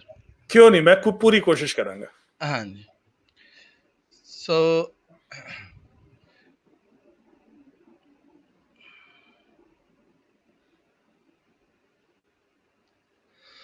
ਜੀ ਸਰ, ਸਾਡੇ ਦੋਸਤਾਂ ਦਾ ਬਹੁਤ ਸ਼ੁਕਰੀਆ ਕਿ ਸਾਡੇ ਉਹ ਕੁਐਸਚਨ ਕਰ ਰਹੇ ਨੇ ਕੁਛ, ਤੇ ਕੁਛ ਇੱਕ ਕੁਐਸਚਨ ਆਇਆ ਜੀ ਰਮਨਦੀਪ ਸਿੰਘ ਦਾ ਕਿ ਟੈਲ ਅਸ ਸਮਥਿੰਗ ਅਬਾਊਟ ਗੁਲਾਬ ਸਿੰਘ ਡੋਗਰਾ। ਜੀ ਜੀ ਜ਼ਰੂਰ। ਸੋ ਕਿਤਾਬ ਦੇ ਵਿੱਚ ਇੱਕ ਪੂਰਾ ਚੈਪਟਰ ਡੋਗਰਾਸ ਨੂੰ ਡੈਡੀਕੇਟਡ ਹੈਗਾ। ਸੋ ਇਹ ਵੀ this is a topic worth studying. ਉਹਦੀ ਵਜ੍ਹਾ ਇਹ ਹੈਗੀ ਹੈ ਕਿ ਮੈਂ ਸਭ ਤੋਂ ਪਹਿਲਾਂ ਤੇ ਥੋੜਾ ਜਿਹਾ ਬੈਕਗਰਾਉਂਡ ਦੇ ਦਿਆਂ, ਕਿਉਂਕਿ everyone may not be intimately familiar with the Dogras. ਸੋ ਜਿਹੜੇ ਡੋਗਰਾ ਭਰਾ ਸਨ, 3 ਭਰਾ ਸਨ, ਗੁਲਾਬ ਸਿੰਘ ਡੋਗਰਾ, ਧਿਆਨ ਸਿੰਘ ਡੋਗਰਾ ਤੇ ਸੁਚੇਤ ਸਿੰਘ ਡੋਗਰਾ। ਇਹ ਇੱਕ ਰਾਜਪੂਤ ਫੈਮਿਲੀ ਤੋਂ ਆਏ ਸਨ, ਜੰਮੂ ਤੋਂ, ਤੇ ਕੋਈ ਬੜੇ ਮਾਮੂਲੀ ਤੌਰ ਤੇ ਇਹ ਐਜ਼ ਕੈਵਲਰੀਮੈਨ, ਘੋੜਸਵਾਰ ਜਾਂ ਘੋੜਚੜੇ ਭਰਤੀ ਹੋਏ ਸਨ ਮਹਾਰਾਜਾ ਰਣਜੀਤ ਸਿੰਘ ਦੀ ਫੌਜ ਦੇ ਵਿੱਚ। ਬੜੇ ਕਾਬਿਲ ਸਨ, ਬੜੇ ਬਹਾਦਰ ਸਨ ਤਿੰਨੋਂ ਭਰਾ, ਤੇ ਰਣਜੀਤ ਸਿੰਘ ਦੀ ਨਜ਼ਰ ਦੇ ਵਿੱਚ ਆ ਗਏ। ਤੇ ਜਿਸ ਤਰ੍ਹਾਂ ਟਾਈਮ ਲੰਘਦਾ ਗਿਆ, ਇਹਨਾਂ ਨੂੰ ਅਹੁਦੇ ਵੀ ਵੱਡੇ ਮਿਲਣੇ ਸ਼ੁਰੂ ਹੋਏ, ਇਸ ਹੱਦ ਤੱਕ ਕਿ ਗੁਲਾਬ ਸਿੰਘ ਡੋਗਰਾ ਨੂੰ ਰਾਜਾ ਦਾ, ਤਿੰਨੋਂ ਭਰਾਵਾਂ ਨੂੰ ਰਾਜਾ ਦਾ ਖਿਤਾਬ ਦਿੱਤਾ, ਤੇ ਧਿਆਨ ਸਿੰਘ ਡੋਗਰਾ ਇਨਫੈਕਟ ਰਾਜਾ ਰਾਜਗਾਨ ਦਾ ਖਿਤਾਬ ਉਹਨਾਂ ਨੂੰ ਦਿੱਤਾ ਗਿਆ, ਤੇ ਉਹ ਮਹਾਰਾਜਾ ਰਣਜੀਤ ਸਿੰਘ ਦੇ ਦੀਵਾਨ ਜਾਂ ਪ੍ਰਾਈਮ ਮਿਨਿਸਟਰ ਬਣ ਗਏ। ਸਿੱਖ ਇਤਿਹਾਸਕਾਰ ਖਾਸ ਕਰਕੇ ਡੋਗਰਿਆਂ ਬਾਰੇ ਆਮ ਇਹ ਗੱਲ ਆਂਦੀ ਹੈਗੀ ਹੈ ਕਿ ਮਹਾਰਾਜਾ ਰਣਜੀਤ ਸਿੰਘ ਨੇ ਬੜੀ ਵੱਡੀ ਗਲਤੀ ਕੀਤੀ ਡੋਗਰਿਆਂ ਨੂੰ ਅਹੁਦੇ ਦੇ ਕੇ ਤੇ ਉਹਨਾਂ ਨੂੰ ਦਰਬਾਰ ਦੇ ਵਿੱਚ ਅੱਗੇ ਕਰਕੇ ਤੇ ਡੋਗਰਿਆਂ ਨੇ ਸਿੱਖਾਂ ਦੇ ਨਾਲ ਬੜਾ ਵੱਡਾ ਦਗਾ ਕੀਤਾ and Dogras are responsible for the downfall of the Khalsa Raj. History ਹਮੇਸ਼ਾ ਬਾਰੀਕ ਹੁੰਦੀ ਹੈ ਤੇ ਇੱਥੇ ਵੀ ਕੁਝ ਬਾਰੀਕੀਆਂ ਹਨ ਜਿਹਦੇ ਤੇ ਸਾਨੂੰ ਗੌਰ ਕਰਨ ਦੀ ਲੋੜ ਹੈ। ਸੋ ਜਿਹੜੇ ਤਿੰਨ ਡੋਗਰਾ ਭਰਾ ਸਨ ਉਹ they were all very different from each other. ਪਹਿਲਾਂ ਆਪਾਂ ਸੁਚੇਤ ਸਿੰਘ ਡੋਗਰਾ ਬਾਰੇ ਗੱਲ ਕਰ ਲਈਏ because he is the easiest to deal with. So Suchet Singh Dogra was a very brave soldier and that was pretty much it। ਉਸ ਤੋਂ ਇਲਾਵਾ ਸੁਚੇਤ ਸਿੰਘ ਬਾਰੇ ਕੁਝ ਖਾਸ ਗੱਲ ਕਰਨ ਵਾਲੀ ਨਹੀਂ ਹੈਗੀ। ਧਿਆਨ ਸਿੰਘ ਡੋਗਰਾ ਤੇ ਗੁਲਾਬ ਸਿੰਘ ਡੋਗਰਾ ਮੇਰੇ ਵਿਚਾਰ ਦੇ ਵਿੱਚ ਬੜੇ ਆਪਸ ਦੇ ਵਿੱਚ ਬੜੇ ਵੱਖ-ਵੱਖ ਹੈਗੇ ਸਨ। ਉਹਨਾਂ ਦੀਆਂ ਪਰਸਨੈਲਿਟੀਜ਼ ਵੀ ਬੜੀਆਂ ਵੱਖ ਸਨ। ਗੁਲਾਬ ਸਿੰਘ ਡੋਗਰਾ ਇਨ ਮਾਈ ਓਪੀਨੀਅਨ ਜੋ ਵੀ ਗੁਲਾਬ ਸਿੰਘ ਡੋਗਰਾ ਬਾਰੇ ਲਿਖਿਆ ਜਾਂਦਾ ਹੈ ਵਿਚ ਇਜ਼ ਨਾਰਮਲੀ ਕਿ Gulab Singh Dogra was a big ਟ੍ਰੇਟਰ, Gulab Singh Dogra ਨੇ ਸਿੱਖ ਰਾਜ ਦੇ ਨਾਲ ਬੜਾ ਵੱਡਾ ਦਗਾ ਕੀਤਾ, ਦਿਸ ਇਜ਼ ਲਾਰਜਲੀ ਐਕੂਰੇਟ। ਹੁਣ ਜੇ ਅਸੀਂ ਡੋਗਰਿਆਂ ਨੂੰ ਜੱਜ ਕਰੀਏ ਤੇ ਮੈਂ ਦਾਅਵੇ ਨਾਲ ਕਹਿ ਸਕਦਾ ਹਾਂ ਕਿ ਡੋਗਰੇ ਪਰਸਨਲੀ ਬੜੇ ਕਾਬਿਲ ਸਨ, ਬੜੇ ਐਂਬੀਸ਼ੀਅਸ ਸਨ। ਪਰ ਦੇਖੋ ਦਰਬਾਰ ਦੇ ਵਿੱਚ ਕੋਈ ਐਸਾ ਸ਼ਖਸ ਨਹੀਂ ਸੀ ਜਿਹੜਾ ਐਂਬੀਸ਼ੀਅਸ ਨਹੀਂ ਸੀ ਹੈਗਾ। ਸਾਰੇ ਇੱਕ ਬਰਾਬਰ ਸਨ। ਸਾਂਧਾਵਾਲੀਆ ਪਰਿਵਾਰ ਜਿਹੜੇ ਕਿ ਸਿੱਖ ਸਨ ਉਹ ਵੀ ਘੱਟ ਐਂਬੀਸ਼ੀਅਸ ਨਹੀਂ ਸੀ ਹੈਗੇ ਤੇ ਉਹਨਾਂ ਦੇ ਐਕਸ਼ਨਸ ਕਰਕੇ ਹੀ ਬਹੁਤ ਕੁਝ ਹੋਇਆ ਜਿਹਦੇ ਨਾਲ ਸਿੱਖ ਰਾਜ ਤਬਾਹ ਹੋਇਆ। ਗੁਲਾਬ ਸਿੰਘ ਡੋਗਰਾ ਇੱਕ ਬੜਾ ਐਂਬੀਸ਼ੀਅਸ ਅਨਸਕ੍ਰੂਪੂਲਸ ਕਿਸਮ ਦਾ ਆਦਮੀ ਸੀ। ਗੁਲਾਬ ਸਿੰਘ ਡੋਗਰਾ ਨੇ ਸਭ ਤੋਂ ਵੱਡਾ ਦਗਾ ਦਰਬਾਰ ਦੇ ਨਾਲ ਇਹ ਕੀਤਾ ਕਿ ਜਦੋਂ ਖੜਕ ਸਿੰਘ ਤੇ ਨੌਨਿਹਾਲ ਸਿੰਘ ਦੀ ਅਚਾਨਕ ਡੈਥ ਹੋ ਗਈ ਉਸ ਟਾਈਮ ਤੇ ਜਿਹੜਾ ਨੈਕਸਟ ਇਨ ਲਾਈਨ ਸੀ ਉਹ ਸੀ ਸ਼ੇਰ ਸਿੰਘ, ਕਿਉਂਕਿ ਉਹ ਮਹਾਰਾਜਾ ਰਣਜੀਤ ਸਿੰਘ ਦਾ ਦੂਸਰਾ ਪੁੱਤਰ ਸੀ। ਬੀਬੀ ਚਾਂਦ ਕੌਰ ਜਿਹੜੀ ਕਿ ਮਹਾਰਾਜਾ ਖੜਕ ਸਿੰਘ ਦੀ ਰਾਣੀ ਸੀ ਤੇ ਨੌਨਿਹਾਲ ਸਿੰਘ ਦੀ ਮਾਂ ਸੀ, ਉਸਨੇ ਉਸ ਟਾਈਮ ਤੇ ਇਹ ਗੱਲ ਫੈਲਾਤੀ ਕਿ ਬਈ ਮੇਰੀ ਨੂੰਹ ਪ੍ਰੈਗਨੈਂਟ ਹੈਗੀ ਹੈ ਤੇ ਹੋ ਸਕਦਾ ਉਹਦਾ ਪੁੱਤਰ ਹੋਵੇ ਤੇ ਜੇ ਉਹਦਾ ਪੁੱਤਰ ਜੰਮੇਗਾ ਫਿਰ ਉਹ ਪੁੱਤਰ ਰਾਜਾ ਬਣਨਾ ਚਾਹੀਦਾ ਹੈ ਸ਼ੇਰ ਸਿੰਘ ਤੋਂ ਪਹਿਲਾਂ, ਉਸ ਦਾ ਹੱਕ ਜ਼ਿਆਦਾ ਹੋਏਗਾ। ਹੁਣ ਪੁੱਤਰ ਤੇ ਜੰਮਿਆ ਵੀ ਨਹੀਂ ਸੀ ਤੇ ਦਰਬਾਰ ਦੇ ਜਿਹੜੇ ਵੱਡੇ ਆਗੂ ਸਨ ਉਹਨਾਂ ਚੋਂ ਕੁਝ ਸ਼ੇਰ ਸਿੰਘ ਵੱਲ ਹੋ ਗਏ ਤੇ ਕੁਝ ਸਾਹਿਬ ਕੌਰ ਵੱਲ, ਚਾਂਦ ਕੌਰ ਵੱਲ ਹੋ ਗਏ। ਤੇ ਉਸ ਟਾਈਮ ਤੇ ਗੁਲਾਬ ਸਿੰਘ ਡੋਗਰਾ ਨੇ ਜਾ ਕੇ ਚਾਂਦ ਕੌਰ ਦੇ ਨਾਲ ਆਪਣੇ ਆਪ ਨੂੰ ਅਲਾਈਨ ਕਰ ਲਿਆ ਤੇ ਬੜੀ ਜ਼ਬਰਦਸਤ ਸਿਵਲ ਵਾਰ ਹੋਈ ਲਾਹੌਰ ਦੇ ਵਿੱਚ, ਜਿਹਦੇ ਵਿੱਚ a large percentage of Lahore was destroyed। ਤੇ ਸਾਰਾ ਜਿਹੜਾ ਲਾਹੌਰ ਫੋਰਟ ਦਾ ਡਿਫੈਂਸ ਸੀ ਉਹ ਗੁਲਾਬ ਸਿੰਘ ਡੋਗਰੇ ਦੇ ਹੱਥ ਦੇ ਵਿੱਚ ਹੈਗਾ ਸੀ। ਸ਼ੇਰ ਸਿੰਘ ਦੇ ਨਾਲ ਤਕਰੀਬਨ ਸਾਰੇ ਸਰਦਾਰ, ਫਿਰੰਗੀ ਜਰਨੈਲ, ਧਿਆਨ ਸਿੰਘ ਡੋਗਰਾ ਸਭ ਸ਼ੇਰ ਸਿੰਘ ਦੇ ਨਾਲ ਸਨ। ਤੇ ਜਦੋਂ ਸੀਜ਼ਫਾਇਰ ਹੋਇਆ ਉਸ ਟਾਈਮ ਤੇ ਗੁਲਾਬ ਸਿੰਘ ਡੋਗਰਾ ਜਿਹੜਾ ਲਾਹੌਰ ਫੋਰਟ ਦਾ ਖਜ਼ਾਨਾ ਸੀ ਤਕਰੀਬਨ ਸਾਰੇ ਖਜ਼ਾਨੇ ਨੂੰ ਲੁੱਟ ਕੇ ਜੰਮੂ ਲੈ ਗਿਆ ਨਾਲ। ਤੇ ਜਦੋਂ ਐਂਗਲੋ ਸਿੱਖ ਵਾਰਸ ਤੋਂ ਬਾਅਦ ਅੰਗਰੇਜ਼ਾਂ ਨੇ ਪੰਜਾਬ ਤੋਂ ਕਬਜ਼ਾ ਕੀਤਾ ਉਸੇ ਖਜ਼ਾਨੇ ਨੂੰ ਵਰਤ ਕੇ ਗੁਲਾਬ ਸਿੰਘ ਡੋਗਰੇ ਨੇ ਕਸ਼ਮੀਰ ਅੰਗਰੇਜ਼ਾਂ ਤੋਂ ਖਰੀਦਿਆ ਤੇ ਆਪਣੀ ਰਿਆਸਤ ਨੂੰ ਉਹਨੇ ਹੋਰ ਵੱਡਾ ਕੀਤਾ। ਸੋ ਇਹ ਸੀ ਗੁਲਾਬ ਸਿੰਘ ਡੋਗਰਾ। ਧਿਆਨ ਸਿੰਘ ਡੋਗਰਾ ਨੂੰ ਵੀ ਕਈ ਵਾਰੀ ਧਿਆਨ ਸਿੰਘ ਡੋਗਰੇ ਬਾਰੇ ਵੀ ਬੜੀਆਂ ਗਲਤ ਗੱਲਾਂ ਕਈ ਵਾਰੀ ਲਿਖੀਆਂ ਜਾਂਦੀਆਂ ਹਨ।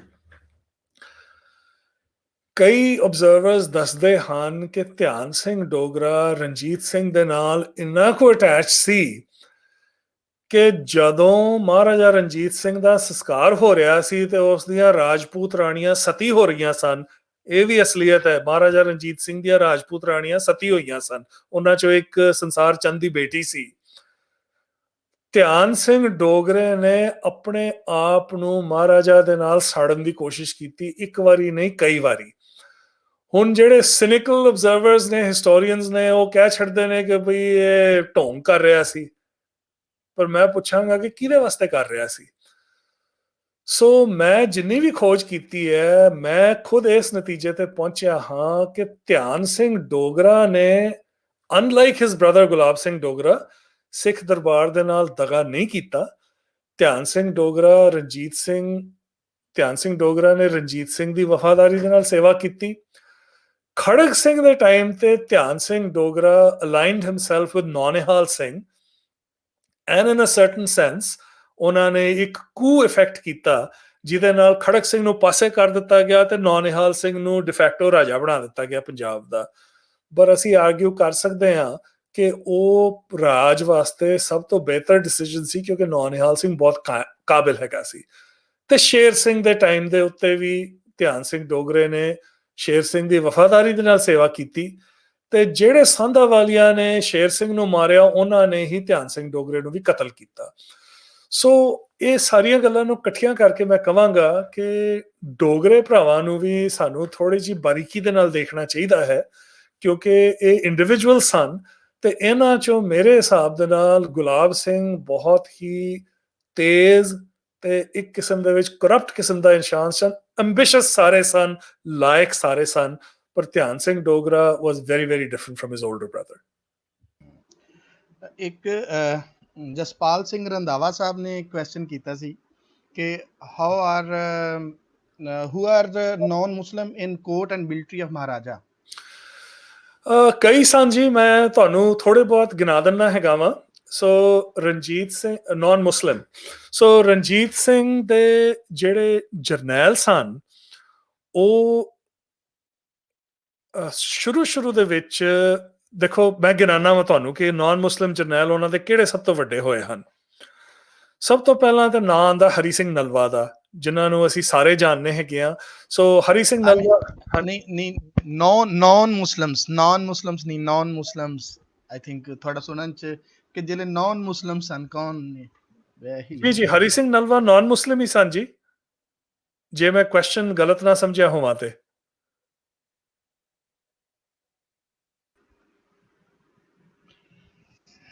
ਸਰ ਗੈਰ ਮੁਸਲਿਮ ਨੌਨ ਮੁਸਲਿਮ ਨਹੀਂ, ਜਿਹੜੇ ਨੌਨ ਸਨ ਮਸ਼ਹੂਰ ਸਨ ਜਿਹੜੇ ਕੋਈ। ਉਹ ਨੌਨ ਅੱਛਾ ਸੋ ਆਈ ਬੈਗ ਯੂਰ ਪਾਰਡਨ, ਮੈਂ ਕੁਐਸਚਨ ਸੁਣਿਆ ਕਿ ਨਾਨ ਮੁਸਲਿਮਸ ਕਿਹੜੇ ਸਨ। So the question is, who were the known Muslims in Maharaja Ranjit Singh's Darbar? Did I get that right now? चलो मैं क्वेश्चन ਨੂੰ ਠੀਕ ਸਮਝ ਕੇ ਜਵਾਬ ਦਿੰਦਾ। yes you are right now। ਠੀਕ ਹੈ ਜੀ। ਸੋ ਸਭ ਤੋਂ ਪ੍ਰੋਮਿਨੈਂਟ ਹੈਗੇ ਸਨ ਜੀ ਜਿਹੜੀ ਫਕੀਰ ਫੈਮਿਲੀ ਹੈਗੀ ਸੀ। ਸੋ ਜਿਹੜੇ ਫਕੀਰ ਅਜ਼ੀਜ਼ੁਦੀਨ ਸਾਹਿਬ ਸਨ, ਤਿੰਨ ਭਰਾਵਾਂ ਤੋਂ ਸਭ ਤੋਂ ਵੱਡੇ, ਉਹ ਮਹਾਰਾਜਾ ਰਣਜੀਤ ਸਿੰਘ ਦੇ ਪਰਸਨਲ ਹਕੀਮ ਸਨ ਤੇ ਨਾਲੇ ਉਹਨਾਂ ਦੇ ਫੋਰਨ ਮਿਨਿਸਟਰ ਵੀ ਸਨ। ਜਿੱਥੇ ਵੀ ਕੋਈ ਡਿਪਲੋਮੇਸੀ ਦੀ ਜ਼ਰੂਰਤ ਹੁੰਦੀ ਸੀ ਹਮੇਸ਼ਾ ਫਕੀਰ ਅਜ਼ੀਜ਼ੁਦੀਨ ਸਾਹਿਬ ਸਭ ਤੋਂ ਅੱਗੇ ਹੁੰਦੇ ਸਨ। ਉਹਨਾਂ ਦੀਆਂ ਕਈ ਸਿਫਤਾਂ ਸਨ। ਉਹ ਇੱਕ ਐਸੇ ਸ਼ਖਸ ਸਨ ਜਿਹੜੇ ਕਿ ਹਮੇਸ਼ਾ ਮਹਾਰਾਜਾ ਰਣਜੀਤ ਸਿੰਘ ਨੂੰ ਹਮੇਸ਼ਾ ਉਹ ਸਭ ਤੋਂ ਬਿਹਤਰੀਨ ਐਡਵਾਈਸ ਉਹਨਾਂ ਤੋਂ ਮਿਲਦੀ ਸੀ। ਉਦਾਹਰਨ ਦੇ ਤੌਰ ਤੇ ਜਦੋਂ ਚਾਰਲਸ ਮੈਟਕੈਲਫ ਆਇਆ ਸੀ ਉਸ ਟਾਈਮ ਤੇ ਦਰਬਾਰ ਦੇ ਵਿੱਚ ਦੋ ਦਲ ਬਣ ਗਏ ਸਨ। ਇੱਕ ਦਲ ਕਹਿੰਦਾ ਸੀ ਕਿ ਵੀ ਅੰਗਰੇਜ਼ਾਂ ਦੇ ਨਾਲ ਮੁਕਾਬਲਾ ਕਰਨਾ ਚਾਹੀਦਾ ਹੈ, ਦੂਸਰਾ ਕਹਿੰਦਾ ਸੀ ਕਿ ਅੰਗਰੇਜ਼ਾਂ ਨੂੰ ਵੈਲਕਮ ਕਰਨਾ ਚਾਹੀਦਾ ਹੈ। ਹਰ ਟਾਈਮ ਤੇ ਹਰ ਐਸੇ ਮੌਕੇ ਤੇ ਫਕੀਰ ਅਜ਼ੀਜ਼ੁਦੀਨ ਨੇ ਉਹਨਾਂ ਨੂੰ ਸਭ ਤੋਂ ਵਧੀਆ ਕਾਉਂਸਲ ਦਿੱਤੀ। ਜਦੋਂ ਅੰਗਰੇਜ਼ ਗਵਰਨਰ ਜਨਰਲਸ ਨੂੰ ਮਿਲਣਾ ਹੁੰਦਾ ਸੀ ਸਭ ਤੋਂ ਜ਼ਿਆਦਾ ਉਹਨਾਂ ਨੂੰ ਹੀ ਉਹੀਓ ਅਗਵਾਈ ਕਰਦੇ ਸਨ। ਸੋ ਉਹਨਾਂ ਦੇ ਟਰਸਟਡ ਐਡਵਾਈਜ਼ਰਸ ਦੇ ਵਿੱਚੋਂ ਸਨ। ਉਹਨਾਂ ਦੇ ਦੋ ਭਰਾ ਵੀ ਵੱਖ-ਵੱਖ ਮਹਿਕਮੇ ਉਹਨਾਂ ਨੂੰ ਦਿੱਤੇ ਗਏ ਸਨ। ਮੈਨੂੰ ਇਸ ਵੇਲੇ ਐਕਚੁਅਲੀ ਮੈਨੂੰ ਧਿਆਨ ਨਹੀਂ ਹੈਗਾ ਕਿ ਉਹਨਾਂ ਦੇ ਸਪੈਸੀਫਿਕ ਮਹਿਕਮੇ ਕੀ ਸਨ। ਇਹਨਾਂ ਤੋਂ ਇਲਾਵਾ ਮੀਆਂ ਗਾਉਸ ਖਾਨ, ਉਹਨਾਂ ਦਾ ਜ਼ਿਕਰ ਅਸੀਂ ਕਰ ਲਿਆ ਆਲਰੇਡੀ, ਜਿਹੜੇ ਕਿ ਉਹਨਾਂ ਦੇ ਵੱਡੇ ਆਰਟਿਲਰੀ ਕਮਾਂਡਰ ਹੁੰਦੇ ਸਨ। ਇਹ ਸਭ ਤੋਂ ਪ੍ਰੋਮਿਨੈਂਟ ਨਾਂ ਨੇ ਜਿਹੜੇ ਮੇਰੇ ਦਿਮਾਗ ਦੇ ਵਿੱਚ ਆਉਂਦੇ ਨੇ। ਜੀ ਇਹ ਮਨੀਸ਼ ਸਿੰਘ ਵੱਲੋਂ ਕੁਐਸਚਨ ਹੈ ਕਿ ਜੀ ਜਿਹੜੇ ਮਜ਼ਹਬੀ ਸਿੱਖ ਸਨ ਉਹਨਾਂ ਦਾ ਕੀ ਸਟੇਟਸ ਸੀ ਲਾਹੌਰ ਦਰਬਾਰ ਵਿੱਚ? ਇਹਦੇ ਬਾਰੇ ਮੇਰੇ ਕੋਲ ਕੋਈ ਸਪੈਸੀਫਿਕ ਇਨਫੋਰਮੇਸ਼ਨ ਨਹੀਂ ਹੈਗੀ ਜੀ।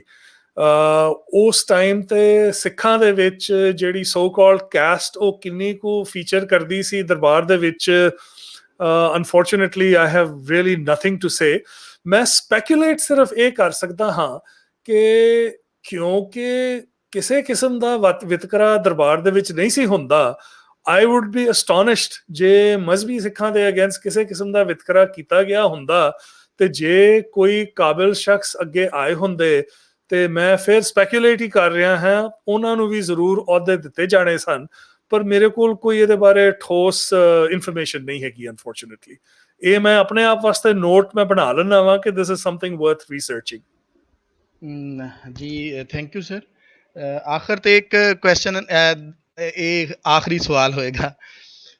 How would you visualize Lahore Darbar from the lens of the peripheral Raj, particularly Pahadi Raj? How would I distinguish it? Yeah. ਇਹ ਬੜਾ ਬ੍ਰੌਡ ਸਵਾਲ ਹੈ ਜੀ, ਬੜਾ ਵੱਡਾ ਸਵਾਲ ਹੈਗਾ, ਪਰ ਪਹਿਲੀ ਗੱਲ ਤੇ ਕੀ ਹੈ ਕਿ this is not a apples to apples comparison, ਕਿਉਂਕਿ ਜੇ ਅਸੀਂ ਲਾਹੌਰ ਦਰਬਾਰ ਦਾ ਐਕਸਟੈਂਟ ਦੇਖੀਏ, ਲਾਹੌਰ ਰਾਜ ਦਾ ਐਕਸਟੈਂਟ ਦੇਖੀਏ, ਉਹ ਇੱਕ ਸਮੁੰਦਰ ਸੀ ਜਿਹਦੇ ਸਾਹਮਣੇ ਪਹਾੜੀ ਸਿਆਸਤਾਂ ਜਿਹੜੀਆਂ ਸਨ, ਉਹ ਇੱਕ ਸਾਨੂੰ ਇੱਕ ਕਿਸਮ ਦੇ ਵਿੱਚ ਬੂੰਦ ਨਜ਼ਰ ਆਉਂਦੀਆਂ ਹਨ। ਜੇ ਮੈਂ ਇਹਨਾਂ ਦੇ ਵਿੱਚੋਂ ਫਰਕ ਲੱਭਣ ਦੀ ਕੋਸ਼ਿਸ਼ ਕਰਾਂ, ਤੇ ਦੇਖੋ ਸਭ ਤੋਂ ਵੱਡਾ ਫਰਕ ਮੈਨੂੰ ਇਹ ਦਿਸੇਗਾ, ਜਿਹਨੂੰ ਅਸੀਂ ਇਗੈਲਿਟੇਰੀਅਨਿਜ਼ਮ ਕਹਿ ਸਕਦੇ ਹਾਂ। ਲਾਹੌਰ ਦਰਬਾਰ ਇੱਕ ਐਸਾ ਦਰਬਾਰ ਸੀ ਜਿਹਦੇ ਵਿੱਚ ਕੋਈ ਕਿੱਥੋਂ ਵੀ ਆਇਆ ਹੋਏ, ਕਿਸੇ ਦਾ ਕੋਈ ਵੀ ਜੋ ਵੀ ਪਿਛੋਕੜ ਹੋਏ, ਉਹ ਆ ਕੇ ਉੱਚੀ ਤੋਂ ਉੱਚੀ ਹਸਤੀ ਉਸ ਦਰਬਾਰ ਦੇ ਵਿੱਚ ਬਣ ਸਕਦਾ ਸੀ।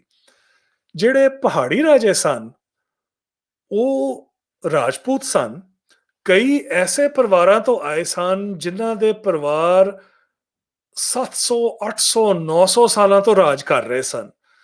ਸੋ ਉਹਨਾਂ ਦੇ ਵਿੱਚ ਬੜੀ ਅਣਖ ਸੀ, ਤੇ ਸ਼ਾਇਦ ਉਹਨਾਂ ਦੀ ਅਣਖ ਇੱਕ ਕਿਸਮ ਦੇ ਵਿੱਚ ਜਾਇਜ਼ ਵੀ ਸੀ ਕਿ ਉਹਨਾਂ ਨੂੰ ਲੱਗਦਾ ਸੀ ਕਿ ਬਈ ਸਾਡਾ ਜਿਹੜਾ ਖੂਨ ਹੈ ਉਹ 1000 ਸਾਲਾਂ ਤੋਂ ਰਾਜ ਕਰ ਰਿਹਾ ਹੈ।